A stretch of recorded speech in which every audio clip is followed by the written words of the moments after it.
Okay, let's begin. क्या discuss करे थे अपन कल? सो आई थिंक कल जो अपना डिस्कशन चल रहा था जावा में, that was regarding main method. So बहुत सारी पॉइंट्स अपन ने शेयर किए थे रिगार्डिंग मेन मेथड। सो एक बार वापस से अगर अपन क्विकली रिकॉल करें कल तक के सेशन को, उसके बाद फिर अपन आगे प्रोसीड करें। जस्ट इस तरीके कोई सिंटेक्स होता है मेन मेथड का, ऑलरेडी अपन अब पहले दिन के सेशन से लगा के कल तक के सेशन में अपन ने बहुत बार इसको लिखा है, राइट? तो ऐसा कुछ सिंटेक्स आपका मेन मेथड का होता है। इसमें क्या क्या चीजें अपन ने डिस्कस की थी कल, चलिए एक बार रिकॉल करते हैं। सबसे पहला पॉइंट जो अपन ने फिगर आउट किया था वो ये कि ऑब्वियसली जो ये आपको मेन मेथड दिख रहा है, ये किसके लिए स्पेशल मेथड होता है? तो आपके जेवीएम के लिए स्पेशल मेथड होता है, तो वो उसको स्पेशल प्रिविलेज देने वाला। एक्चुअली वो ऑटोमेटिक कौन चलाता है मेन मेथड को? जेवीएम चलाता है। आपको कॉल करने की रिक्वायरमेंट नहीं है। बाकी जितने भी मेथड आप लिखोगे, सारी मेथड को अगर आपको चलानी है तो फिर आपको क्या करना पड़ेगा? कॉल करना पड़ेगा, लेकिन main method JVM automatic call करेगा।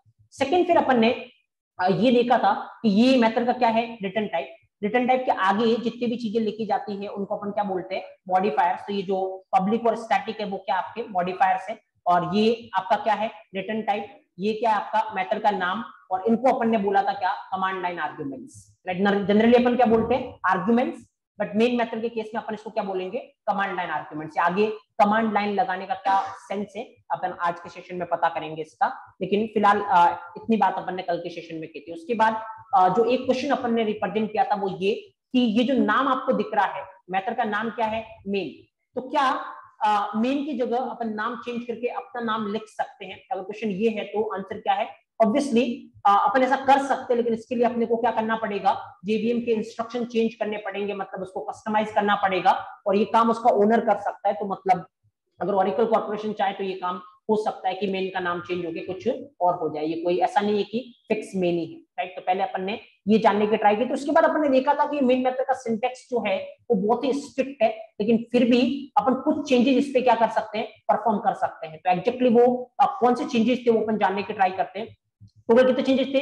5 चेंजेस थे जो अपन ने कल डिस्कस किए थे। चलिए क्विकली रिकॉल करते हैं। पहला चेंज क्या था? ये जो आगे लगा हुआ रिटर्न टाइप से आगे, इनको अपन क्या बोलते हैं? मॉडिफायर्स। और मॉडिफायर जैसा अपन ने कल बोला था क्या देने के काम आते हैं? इंडिकेशन। तो ऑब्वियसली मॉडिफायर का ऑर्डर मैटर नहीं करता, मतलब मैं पब्लिक को पहले लिखूंगा या स्टैटिक को पहले लिखूंगा, इंडिकेशन में कोई चेंज होने वाला है नहीं। तो पहला जो आप चेंज कर सकते थे मेन मेथड पे, वो क्या कर सकते थे? एक्चुअली मॉडिफायर्स का ऑर्डर आप इंटरचेंज कर सकते हो, कोई दिक्कत नहीं है।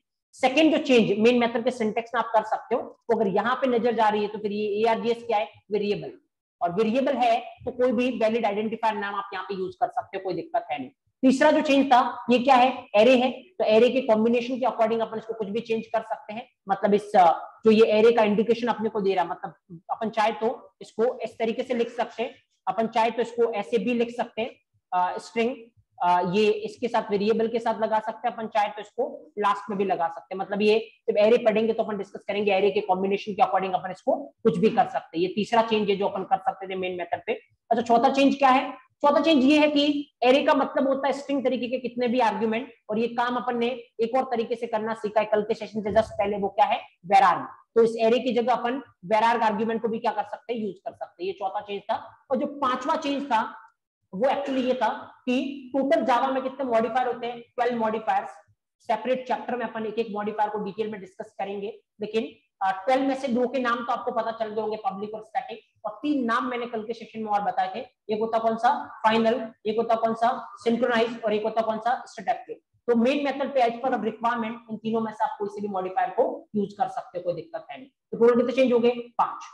इन 5 के अलावा अगर आपने कोई भी 6th चेंज करने की ट्राई की सिंटेक्स में, तो डेफिनेटली आपको जेवीएम क्या देने वाला है? एक्सेप्शन। कल अपन ने बात की थी कि जब कंपाइलर देता तो उसको अपन क्या बोलते हैं? एरर। और जब जेवीएम देता तो अपन क्या बोलते हैं? उसको एक्सेप्शन। तो ये 5 चेंज थे जो अपन मेन मेथड पे कर सकते थे, राइट? तो यहां तक अपन ने देखा था। उसके बाद अपन ने एक अलग क्वेश्चन भी देखा था जहां पे अपन ने ये जानने की ट्राई की थी कि ऑब्वियसली कंपाइलर के लिए स्पेशल नहीं है, तो कंपाइलर ओनली मेन मेथड के लिए वही चेक करेगा जो बाकी मेथड के लिए करता है। जैसे कि हर एक मेथड के पास क्या होना चाहिए? Return type, right? मेथड का नाम प्रॉपर वैलिड आइडेंटिफायर होना चाहिए। ऑल जैसा हर एक मेथड के लिए करेगा वही करेगा। बट वेदर ये पब्लिक है, वेदर ये स्टैटिक है, ये काम कंपाइलर का नहीं है, क्योंकि मेथड स्टैटिक के बिना भी हो सकता है, पब्लिक के बिना भी हो सकता है। तो कंपाइलर इनको चेक नहीं करेगा, लेकिन ये जेवीएम के लिए स्पेशल है, तो जेवीएम इन सारी चीजों को क्या करने वाला है? चेक करने वाला, और अगर ये नॉर्म्स फॉलो नहीं हुए तो फिर क्या देने वाला आपको, एक्सेप्शन। तो चलिए यहाँ तक कल के सेशन में अपन ने बात की थी। चलिए फिर स्टार्ट करते हैं अपन आज का सेशन, जो कुछ पॉइंट्स और अपने को डिस्कस करने मेन के रिगार्डिंग, जो और आप अगर हायर लेवल को रिप्रेजेंट करो तो आपसे पूछे जा सकते हैं, उनकी बात करते हैं अपन। तो अब अगर एक बार वापस से मैं यहाँ पे सिंटेक्स अगर यहाँ पे लिखूं, let's suppose public static void main and then जो भी यहाँ पे स्ट्रिंग एरे args, ये सिंटेक्स है। इसमें क्या क्या चेंजेस कर सकते हैं वो तो अपने को ऑलरेडी पता है, लेकिन अब जो चेंजेस नहीं कर सकते थोड़ा उन पे ध्यान देते हैं। जो चेंजेस कर सकते हैं वो तो अपन ने देख लिया, नहीं क्या कर सकते अपन, देखिए पब्लिक क्या आप हटा सकते हो, नहीं हटा सकते। इसका मतलब डेफिनेटली कुछ ना कुछ पब्लिक से हो रहा होगा, इसकी वजह से ये अपने को हटाने नहीं दे रहा है। क्या आप स्टैटिक हटा सकते हो, नहीं हटा सकते। इसका मतलब स्टैटिक भी कुछ ना कुछ इंपॉर्टेंस रखता होगा।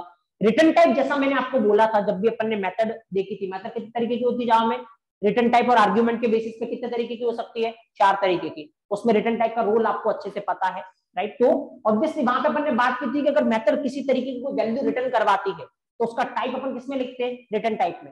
और अगर कुछ भी रिटर्न नहीं करवाता तो रिटर्न टाइप में क्या लिखते हैं अपन, वॉइड। तो यहाँ पे मेन मेथड के रिटर्न टाइप में क्या लिख रखा है, वॉइड। इसका मतलब मेन मेथड कुछ भी रिटर्न नहीं करवाता।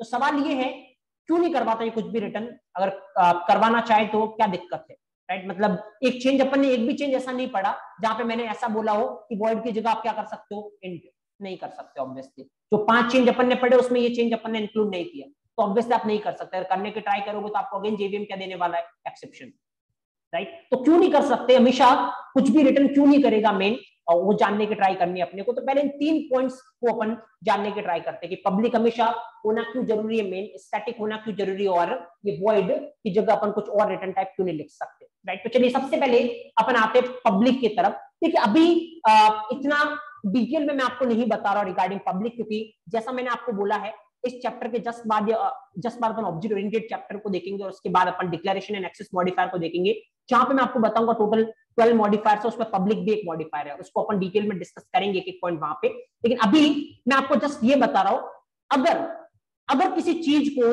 कहीं से भी एक्सेस करना हो, कोई रिस्ट्रिक्शन नहीं लगाना हो कि कोई भी उसको एक्सेस कर सके, तो उस चीज को क्या बनाते हैं, पब्लिक। जनरली आप देखो ना कि कोई भी पब्लिक प्रॉपर्टी का मतलब क्या होता है, कोई भी उसको यूज कर सकता है, किसी पे रिस्ट्रिक्शन नहीं है, तो उसको क्या बोलते हैं, पब्लिक प्रॉपर्टी। अगर अपन बोलते हैं प्राइवेट प्रॉपर्टी, इसका मतलब क्या होता है, कोई पर्टिकुलर पर्सन होगा जिसके पास राइट होगा कि वही उसको यूज कर सकता है और कोई यूज नहीं कर सकता। तो पब्लिक का मतलब अगर आपको कोई रिस्ट्रिक्शन नहीं लगाना हो कि कोई कहीं से भी इसको क्या कर सके, यूज कर सके, तो अपन क्या बनाते हैं, पब्लिक। अब देखिए यहाँ पे बात ये है कि मेन मेथड को कौन कॉल करता है, आपका जेवीएम। मेन मेथड ऑटोमेटिक कौन कॉल करता है, मेन मेथड को जेवीएम। और ऑब्वियसली जब आपको मैंने बोला था कि अगर आपको जावा का प्रोग्राम चलाना है तो क्या इंस्टॉल करने की रिक्वायरमेंट है, क्या इंस्टॉल करना पड़ेगा आपको, जेडीके। देखिए आगे चल के अपन पढ़ेंगे, पूरा एक सेपरेट चैप्टर पढ़ेंगे जेवीएम, एक एक पॉइंट अपन खोल के देखेंगे जेवीएम का आर्किटेक्चर क्या होता है, किस तरीके चलता है, कैसे ये मेमोरी देता है, कैसे स्टोर करवाता है, वो अपन बात करेंगे। लेकिन अभी मैं आपको क्या बता रहा हूँ, जेवीएम किसका पार्ट होता है, जेडीके का। जब आप जेडीके इंस्टॉल करोगे तो ऑटोमेटिक कौन आता है आपके सिस्टम में, जेवीएम। देखिए जब आप इसको इंस्टॉल करते हो जेडीके को, तो आप कौन सी ड्राइव में इंस्टॉल करते हो, किसी भी ड्राइव में कर सकते हो आप। जनरली आप डबल क्लिक करते नेक्स्ट नेक्स्ट जाते हो, और अगर आप विंडोज सिस्टम यूज करते हो जनरली कहां पे डाउनलोड होता है, कहां पे इंस्टॉल होता है, सी में इंस्टॉल होता है, सी ड्राइव में आपके इंस्टॉल होता है। तो सपोज मान लो आपका जेवीएम जो है वो कहीं पे पड़ा है, मान लो आपके जेवीएम कहां पे पड़ा है, सी ड्राइव में पड़ा है, फाइन। और ये प्रोग्राम मान लो अपन ने कहां पे सेव किया है, डेस्कटॉप पे, राइट। इसका मतलब ये जो प्रोग्राम है, ये जो मेथड है वो कहां पे है, डेस्कटॉप पे। आपका जेवीएम कहां पे है, किसी अलग जगह पे। तो किसी अलग जगह से आपके जेवीएम को इसको क्या करना है, कॉल करना है, या इसको क्या करना है, एक्सेस करना है। और जब पब्लिक पढ़ेंगे तो मैं आपको बताऊंगा किसी बाहर की जगह से किसी को एक्सेस करना हो तो वो आप तभी कर सकते हो जब वो क्या हो, पब्लिक, अदरवाइज आप नहीं कर सकते। तो ऑब्वियसली जेवीएम को मेन मेथड को कहीं बाहर से एक्सेस करना पड़ सकता है, और बाहर से एक्सेस करना पड़ता है, इसीलिए मेन मेथड कैसे होनी चाहिए, पब्लिक। अदरवाइज जेवीएम इसको क्या नहीं कर पाएगा, कॉल नहीं कर पाएगा। और कॉल नहीं कर पाएगा तो ऑब्वियसली क्या देगा, एरर देगा कि मैं एक मेथड को ऑटोमेटिक कॉल करना चाहता हूं, जैसा मेरे अंदर इंस्ट्रक्शन सेट है कि मेरे को एक मेथड को ऑटोमेटिक कॉल करना है, लेकिन मैं इसको नहीं कर पा रहा हूं क्योंकि मैं बाहर हूं और वो मेथड क्या नहीं है, पब्लिक नहीं है। तो इसीलिए मेन मेथड को कंपलसरी आपको क्या बनाना पड़ेगा, पब्लिक बनाना पड़ेगा, ताकि जेवीएम कहीं पर भी हो, आपका मेन मेथड कहीं पर भी हो, वो उसको क्या कर सके, ऑटोमेटिक कॉल कर सके, right. That is the first thing कि ये पब्लिक क्यों होता है और आप इसको क्यों नहीं हटा सकते। सेकंड क्वेश्चन का आंसर तो मुझे नहीं लगता कि मुझे देने की रिक्वायरमेंट है, क्योंकि एक एक पॉइंट अपन फिगर आउट कर चुके, तो आपको ऑलरेडी पता है व्हाट इज स्टैटिक। देखिए अगर मेथड, जैसे मैंने आपको बोला वेरिएबल तीन तरीके के होते हैं actually, instance variable, static variable और लोकल वेरिएबल, राइट। और ऑब्वियसली इंस्टेंस और स्टैटिक पे अपन हर एक पॉइंट डिस्कस कर चुके हैं, राइट। एक पॉइंट अपन वापस चल के डिस्कस करेंगे इंस्टेंस और स्टैटिक पे, मैंने आपको बोला था। बाकी सारे पॉइंट अपन ने डिस्कस किया, किस तरीके से आंसर देना एक्सपर्ट लेवल पे आपको पता है। लेकिन मैंने आपको ये भी बोला है, जैसे वेरिएबल तीन तरीके के होते हैं, जैसे वेरिएबल, इंस्टेंस और स्टैटिक होते हैं, मेथड भी क्या होती है, इंस्टेंस और स्टैटिक। अगर आपने स्टैटिक लगा रखा है तो मेथड कैसी होगी, स्टैटिक। और अगर मैं ये स्टैटिक हटा दूं तो ये मेथड कैसी होगी, इंस्टेंस। तो जब अपन मेथड बनाते हैं, अपनी मेथड, अपने पास चॉइस होती है। अपन चाहे तो क्या बना सकते हैं, इंस्टेंस, अपन चाहे तो क्या बना सकते हैं, स्टैटिक, अपने पास चॉइस है। लेकिन आपको पता है अगर आपकी मेथड स्टैटिक है तो आप इसको कैसे कॉल कर सकते हो, क्लास के नाम पे कर सकते हो, या रेफरेंस वेरिएबल पे कर सकते हो, या सेम क्लास में तो आप डायरेक्ट भी कर सकते हो। लेकिन अगर मेथड इंस्टेंस है तो कॉल कैसे करोगे, ओनली एक ही तरीका है, क्या, रेफरेंस वेरिएबल। क्योंकि इंस्टेंस चीजों को कॉल करने के लिए हमेशा आपको क्या चाहिए, रेफरेंस वेरिएबल। तो देखो आराम से देखना, अगर मान लो ये स्टैटिक आप हटा दोगे, ये स्टैटिक आप हटा दोगे तो मेन मेथड कैसी होगी, इंस्टेंस। और अगर मेन मेथड इंस्टेंस हुई तो पहले जेवीएम को हमेशा क्या करना पड़ेगा, ऑब्जेक्ट बनाना पड़ेगा। और ऑब्जेक्ट बनाने के बाद ही वो मेन मेथड को क्या कर सकता है, कॉल कर सकता है। क्योंकि मेन मेथड को कौन ऑटोमेटिक कॉल करता है, जेवीएम। तो हमेशा जेवीएम को पहले क्या करना पड़ेगा, ऑब्जेक्ट बनाना पड़ेगा, और ऑब्जेक्ट बनाने के बाद क्या करेगा, उसको कॉल करेगा। देखो मैं आपको एक चीज बोल रहा हूं, आगे जब हम ऑब्जेक्ट ओरिएंटेड चैप्टर स्टार्ट करेंगे तो मैं इसको प्रैक्टिकली आपको प्रूव करके बताऊंगा। एक्चुअली आप प्रॉपर तरीके से रिलेट कर पाओगे कि ऑब्जेक्ट क्रिएट करना कॉस्टली ऑपरेशन होता है। अब कॉस्टली इन द सेंस हमेशा मनी पर्सपेक्टिव में कॉस्टली नहीं होता। मान लो टाइम ज्यादा लग रहा है तो वो टाइम कॉस्टली है। तो ऑब्जेक्ट क्रिएशन में बहुत ज्यादा क्या कंज्यूम होने वाला है, टाइम कंज्यूम होने वाला है। क्योंकि आप जैसे ही कोई ऑब्जेक्ट क्रिएट करोगे ना, इंटरनली बहुत प्रोसेस होती है। एग्जैक्टली क्या प्रोसेस होती है, अगर मैं नाम लूं तो एग्जैक्टली इंस्टेंस कंट्रोल फ्लो चलता है। अब क्या होता है इंस्टेंस कंट्रोल फ्लो, बात की बात है, बाद में डिस्कस करेंगे, बट मैं आपको अभी के लिए खाली इतना बता रहा हूं कि ऑब्जेक्ट क्रिएशन कैसी प्रोसेस होती है, कॉस्टली। तो अगर ऑब्जेक्ट क्रिएशन को अवॉइड किया जा सकता है तो जनरली अपन क्या करेंगे, अवॉइड करेंगे, राइट। तो यहां पर मैं आपको चीज बता रहा हूं, अगर मेन मेथड इंस्टेंस होती तो एक ऑब्जेक्ट तो हमेशा आपका बनता ही बनता है। क्योंकि जेवीएम आता ऑटोमेटिक किसको कॉल करता, मेन, और मेन को कॉल करने के लिए उसको किसकी रिक्वायरमेंट पड़ती, ऑब्जेक्ट की। तो एक ऑब्जेक्ट तो गारंटी बनता ही बनता, जबकि उसका कोई सेंस है नहीं, क्योंकि अगेन क्या है, कॉस्टली ऑपरेशन। तो अगर जेवीएम को बिना ऑब्जेक्ट क्रिएट किए मेन मेथड को कॉल करना है तो फिर मेन मेथड कैसे होनी चाहिए, स्टैटिक। क्योंकि अगर इंस्टेंस होगी तो बिना ऑब्जेक्ट के कॉल होने का कोई चांस है ही नहीं। तो स्टैटिक इसलिए होती है ताकि जेवीएम बिना ऑब्जेक्ट क्रिएट किए इसको क्या कर पाए, कॉल कर पाए। देखिए अब दिमाग में एक और डाउट जनरेट होना चाहिए आपका, जैसे मैंने आपको बोला कि ऑब्जेक्ट क्रिएशन क्या होता है, कॉस्टली, जितना हो सके क्या करना है, इसको अवॉइड करना है। देखिए ये तो डाउट मुझे नहीं लगता कि आएगा, तो ये डाउट तो नहीं आ रहा। इसका मतलब तो सर हमेशा कौन सा वेरिएबल बनाना चाहिए, स्टैटिक ही बनाना चाहिए, ताकि अपन कैसे एक्सेस कर सके, क्लास के नाम पे। क्योंकि अपने को इंस्टेंस बनाएंगे तो किसकी रिक्वायरमेंट पड़ेगी, ऑब्जेक्ट की। लेकिन आपको पता है ऐसा नहीं कर सकते कि हमेशा स्टैटिक वेरिएबल से आपका काम चल जाए। क्योंकि अगर वेरिएबल की वैल्यू ऑब्जेक्ट को ऑब्जेक्ट चेंज हो रही है तो उसको क्या बनाना पड़ेगा, इंस्टेंस। क्योंकि स्टैटिक बनाओगे तो कितनी कॉपी बनेगी, एक, और उसमें एक ही वैल्यू रह पाएगी। अगर हर एक ऑब्जेक्ट को अलग अलग वैल्यू रखनी तो इंस्टेंस बनाना ही पड़ेगा। लेकिन मैंने आपको बोला था अगर काम स्टैटिक वेरिएबल से हो सकता है तो इंस्टेंस नहीं बनाना चाहिए।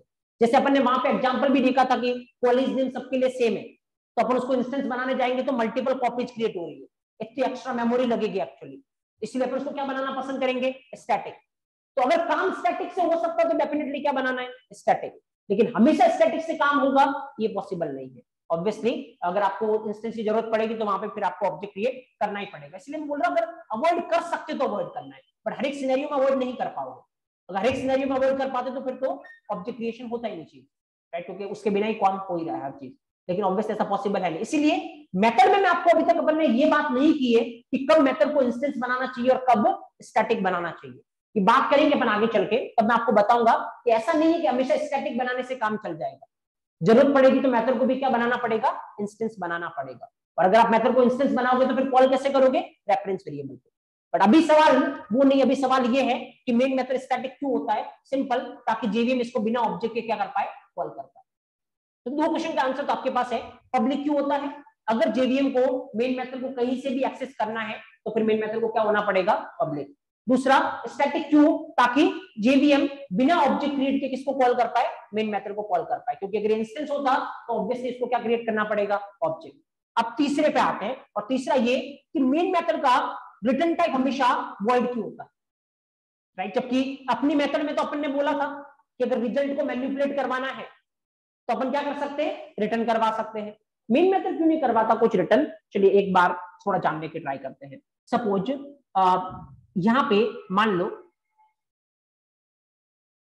कि ये एक मेन मेथड ऐसे ही अपन ने लिख रखा है, क्या क्या चेंज कर सकते हैं वो आपको पता है ऑलरेडी। मान लो एक मेथड में और लिख रहा हूं, यहाँ पे एक मेथड अपनी वाली मेथड लिख रहा हूं। मान लो मैंने लिखा स्टैटिक सपोज कुछ भी, लेट्स से वॉइड, मान लो add let's say int a comma int b, fine. और यहाँ पे मैं क्या करवाना चाह रहा हूँ, मान लो यहाँ पे मैं लिख रहा हूँ इंट, और सपोज मैं, ऑब्वियसली आपको पता है स्ट्रक्चर तो समझाने की जरूरत है नहीं, रिटर्न ए प्लस बी ऑलरेडी मेथड अपन पढ़ चुके हैं। तो क्या होगा, ये मेथड मान लो मेरे को कॉल करनी है, ऐड मेथड, मान लो मैं इसको कॉल करता हूँ। कैसे कॉल कर सकता हूँ, क्योंकि ये कैसी है, स्टैटिक, और सेम क्लास में तो मैं डायरेक्ट भी कर सकता हूँ। लेकिन रिकमेंडेड ऑब्वियसली हमेशा कैसा होता है आपको पता है, रिकमेंडेड होता हमेशा किसके साथ, क्लास के नाम के साथ। तो अगर आप चाहो तो क्लास का नाम क्या है, टेस्ट, टेस्ट डॉट ऐड, लेकिन कितना आर्ग्यूमेंट मांग रही है मेथड आपसे, दो आर्ग्यूमेंट मांग रही है, और कोई वेराइट तो है नहीं, नॉर्मल आर्ग्यूमेंट है, तो कंपलसरी आपको कितने देने पड़ेंगे, 2 वैल्यू पास करवानी पड़ेगी। मान लो मैंने करवाई 10 और 20। फ्लो आपको पता है, जैसे ही ऑब्वियसली जेवीएम इस प्रोग्राम को चलाएगा, कहां से चलना स्टार्ट होगा, अभी के लिए माने कहां से, मेन से। जैसे मेन से चलना स्टार्ट होगा, मेन के अंदर आया, यहां से क्या कॉल होगी, ऐड मेथड। चलते हैं ऐड मेथड के पास, पहला जो आर्ग्यूमेंट है आपने कितना पास करवाया, 10, इसको मिल जाएगा ए को। दूसरा जो आर्ग्यूमेंट आपने कितना पास करवाया, 20, इसको मिल जाएगा बी को। उसके बाद जैसे ही ऐड मेथड चलेगी, ऑब्वियसली क्या होने वाला है, 10 प्लस 20 कितना होगा, 30। रिटर्न होने का मतलब ये वापस अपने साथ कितना लेके जाएगा, 30। तो यहाँ पे जहां से कॉल हुआ वापस अपने साथ कितना लेके आएगा, 30। ऑब्वियसली वापस लेके आ रहा है, अगर आपको इसको यूज में लेना है, जो ये वापस लेके आ रहा है, कितना लेके आ रहा है ये, 30। अगर आपको इसको यूज में लेना है तो उसको क्या करवाना पड़ेगा, स्टोर। तो किसी भी चीज को यूज में लेना है तो आप क्या करवाओगे, स्टोर करवाओगे। तो ये किस तरीके की वैल्यू है, 30, इंटीजर तरीके की, तो इंट तरीके के वेरिएबल में स्टोर करवाओगे। नाम आप कुछ भी दे दो, लेट्स से रिजल्ट या जो भी आपको आ रहा है, फाइन, ओके। तो आराम से देखना, अब यहाँ पे क्या होने वाला है, देखिए अब यहाँ पे क्या होने वाला है, जो भी ये वैल्यू लेके आया, कितनी वैल्यू लेके आया ये, 30, वो ऑब्वियसली यहाँ पे आएगी, और जो भी यहाँ पे आएगा वो 30 किसमें स्टोर हो जाएगा, रिजल्ट नाम के वेरिएबल में। तो आपके रिजल्ट नाम के वेरिएबल में कितना स्टोर हुआ, 30। अगर आप रिजल्ट को प्रिंट करवा के देखोगे तो कितना पड़ा इसमें, 30। आप चाहो तो प्रिंट करवा के देख लो, ऑल्दो अपन मेथड जब अपन ने पढ़े 4 तरीके के, तो ये सारे एग्जांपल अपन ने देखे, जस्ट अभी रिलेट करने के लिए मैं एक बार वापस से लिख रहा हूँ। बाकी रिटर्न करवाना और ये सारा अपन देख चुके। एक बार चला के देखते हैं अपन, इसको देखते हैं रिजल्ट 30 आता है या नहीं, उसके बाद फिर अपन आगे चलते हैं। तो ऑब्वियसली डेफिनेटली रिजल्ट 30 आने वाला, कोई डाउट है नहीं। कैसे चलाते हैं, पहले अपन क्या करना पड़ेगा, कंपाइल। प्रोग्राम का नाम क्या है, टेस्ट.जावा।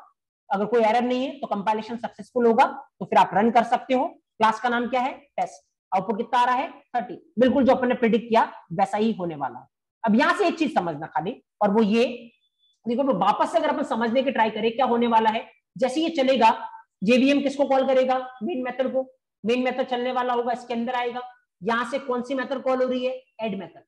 जैसे ऐड मेथड कॉल होगी, पहले आपने क्या पास करवाया, 10, किसको मिल जाएगा, ए को। बाद में आपने क्या पास करवाया, 20, किसको मिल जाएगा, बी को। अंदर आइए, 10 प्लस 20 कितना होगा, 30। रिटर्न होने का मतलब वापस ये क्या लेके जाएगा, 30, जो कि यहाँ पे आएगा, और ये रिजल्ट नाम के वेरिएबल में स्टोर हो जाएगा।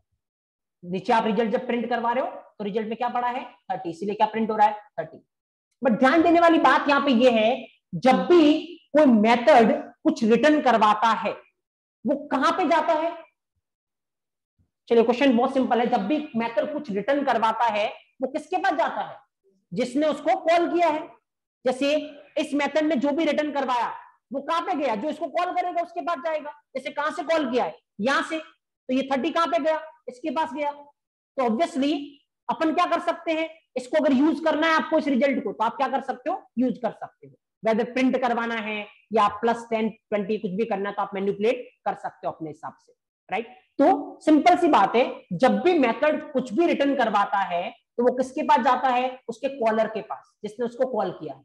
और कॉलर को उसको यूज करना हो तो वो क्या कर सकता है, यूज कर सकता है। अब सवाल ये है, मेन मेथड अगर कुछ रिटर्न करवाएगा तो वो किसके पास जाएगा? मेन मेथड अगर कुछ रिटर्न करवाएगा किसके पास जाएगा? अभी जो अपन ने पढ़ा उसके अकॉर्डिंग मेथड कुछ भी रिटर्न करवाता है तो किसके पास जाता है? उसके कॉलर के पास। मेन मेथड का कॉलर कौन है? जेवीएम। तो अगर मेन मेथड कुछ भी रिटर्न करवाएगा तो किसके पास जाएगा? जेवीएम के पास। और जेवीएम को कुछ वैल्यू देने का कोई सेंस है नहीं, इसीलिए मेन मेथड को रिटर्न करवाने का कोई सेंस है नहीं। इसीलिए मेन मेथड का रिटर्न टाइप हमेशा क्या होता है? वॉइड, कि ये कुछ भी रिटर्न नहीं करवाएगा। क्योंकि मेन मेथड अगर कुछ रिटर्न करवाएगा तो वो किसके पास जाएगा? जेवीएम के पास। और जेवीएम को कोई चीज देने का कोई सेंस है नहीं। जैसे यहाँ पे ये मेथड कुछ रिटर्न करवा रहा है तो किसके पास जा रहा है? यहाँ पे जा रहा है जिसने इसको कॉल किया है। इसका सेंस है, अगर इसको रिजल्ट मैनिपुलेट करवाना तो ये करवा सकता है। अब जेवीएम को तो कोई रिजल्ट मैनिपुलेट करवाना है नहीं, कुछ करना है नहीं, तो जेवीएम को कुछ चीज देने का कोई सेंस है नहीं, इसीलिए मेन मेथड का रिटर्न टाइप क्या होता है? वॉइड। तो बहुत बेसिक तीसरे क्वेश्चन का आंसर है रिटर्न टाइप वॉइड क्यों होता है। इसका आंसर ये है, मेन मेथड को कौन कॉल करता है? जेवीएम। और मेथड जब भी रिटर्न करता है तो किसको करता है? उसके कॉलर को। तो अगर मेन मेथड कुछ भी रिटर्न करता तो किसको करता? जेवीएम को। और जेवीएम को कुछ देने का कोई सेंस है नहीं, इसीलिए मेन मेथड कुछ रिटर्न करेगा नहीं, और इसीलिए मेन मेथड का रिटर्न टाइप क्या होना चाहिए? वॉइड। राइट, तो देयर आर 3 थिंग्स। बाकी बच गया ये, इसका तो आंसर आप ऑलरेडी आपके पास है। क्या नाम चेंज कर सकते हो? बिल्कुल कर सकते हो। जेवीएम को क्या करना पड़ेगा? कस्टमाइज करना पड़ेगा, और ये काम उसका ओनर कर सकता है। बचा ये, इसको क्या बोलते हैं? Command and argument. ये भी थोड़ी देर में अपन देखने वाले हैं। तो आई थिंक इस स्ट्रक्चर में एक एक क्वेश्चन का आंसर आपके पास है कि क्या चेंजेस कर सकते हैं, और जो चेंजेस नहीं कर सकते उसके पीछे रीजन क्या है। पब्लिक आप नहीं हटा सकते तो क्यों नहीं? Static void. चलिए एक बार तीनों को वापस क्विकली अगर अपन देखने की ट्राई करें। पब्लिक, पब्लिक क्यों होता है? ताकि जेवीएम इसको कहीं से भी क्या कर सके? कॉल कर सके। क्योंकि बाहर की चीजों को एक्सेस करना है या कॉल करना है तो चीजें कैसी होनी चाहिए? पब्लिक। बेटर तरीके से समझ पाओगे जब अपन मॉडिफायर में पब्लिक की बात करेंगे। वहां पे बहुत सारे एग्जांपल्स अपन लेंगे और समझने की ट्राई करेंगे कि बाहर से कॉल करने का मतलब क्या होता है, पब्लिक नहीं होगा तो बाहर से कॉल कैसे रुकेगा, ये सब अपन बात करेंगे। लेकिन अभी के लिए अगर किसी चीज को बाहर से कॉल करना है तो वो क्या होना चाहिए? पब्लिक। तो यहाँ पे पब्लिक इसलिए है ताकि जेवीएम मेन मेथड को कहीं से भी क्या कर सके? कॉल कर सके। Second, static. स्टैटिक इसलिए ताकि जेवीएम बिना ऑब्जेक्ट के किसको कॉल कर सके? मेन मेथड को कॉल कर सके। क्योंकि इंस्टेंस होगा तो सबसे पहले उसको ऑब्जेक्ट बनाना पड़ेगा। वॉइड इसलिए क्योंकि मेथड कुछ भी रिटर्न करता तो उसके कॉलर को करता है, और जेवीएम को कुछ भी रिटर्न करने का कोई सेंस है नहीं। मेन मेथड का कॉलर कौन है? जेवीएम। चलिए पहले कुछ पॉइंट आप लिख लीजिए, उसके बाद फिर अपन आगे देखते हैं। अब बेटर है इसको इस वे में लिखिए, इस तरीके से जो भी इस सिंटेक्स को आप लिख लीजिए। Public static void main string array ARGS, और फिर पहले पब्लिक के नीचे एरो करके लिखना। आपको पब्लिक के नीचे एरो करके लिखना ये पब्लिक क्यों होता है। तो यहां पे लिखना main method is public, main method is always public so that JVM can call main method from anywhere.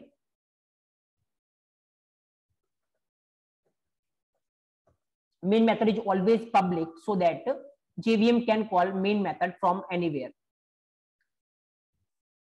Second, static.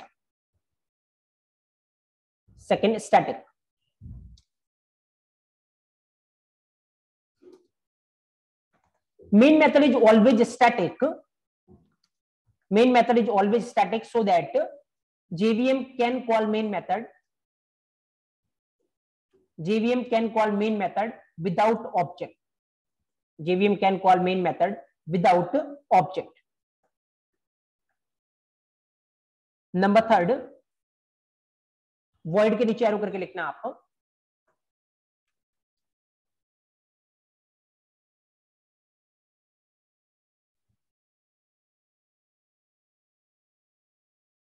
main method caller is JVM. Main method caller is JVM. So if main method returns anything, then it will go to JVM. Main method caller is JVM. So if main method return anything, then it will go to JVM. And there is no sense of giving, anything to JVM. There is no sense of giving anything to JVM. And there is no sense of giving anything to JVM. That's why main method doesn't return anything.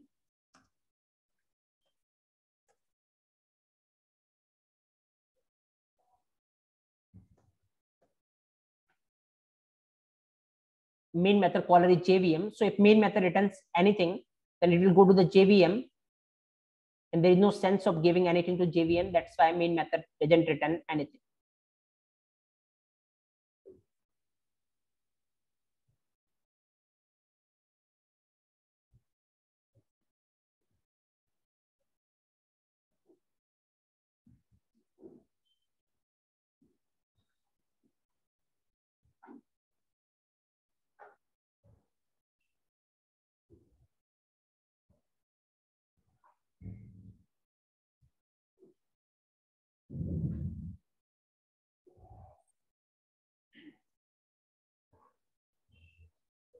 Okay fine. चलिए अब एक question मैं आपसे पूछता हूँ, आप मेरे को बताना कि क्या आउटपुट आएगा उसका, वेदर वो वैलिड है या नहीं. Just observe here. तो यहाँ पे सपोज करिए कि ये एक मेन मेथड है अपने पास, राइट. चलिए पूरा प्रॉपर वाला ही लिख लेते हैं, चेंज अपन नहीं करते हैं. तो ये जो है ओके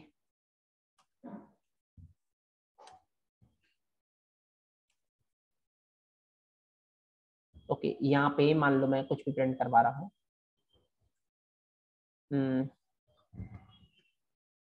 स्ट्रिंग एरे मेन, ऐसे ही कुछ स्ट्रिंग प्रिंट करवा रहा हूँ मैं.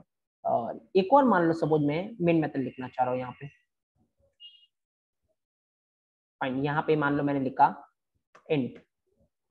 ठीक है, ओके इंट.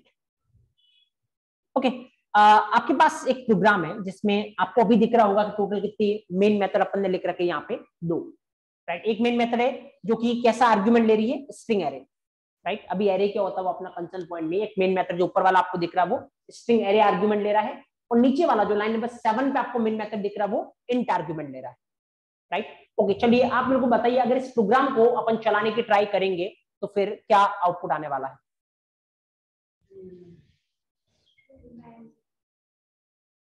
देखिए, इसको दूसरे तरीके से भी ये क्वेश्चन पुटअप हो सकता है. एक तो डायरेक्ट मैंने लिख के आपसे पूछा कि इस प्रोग्राम का क्या आउटपुट आने वाला है.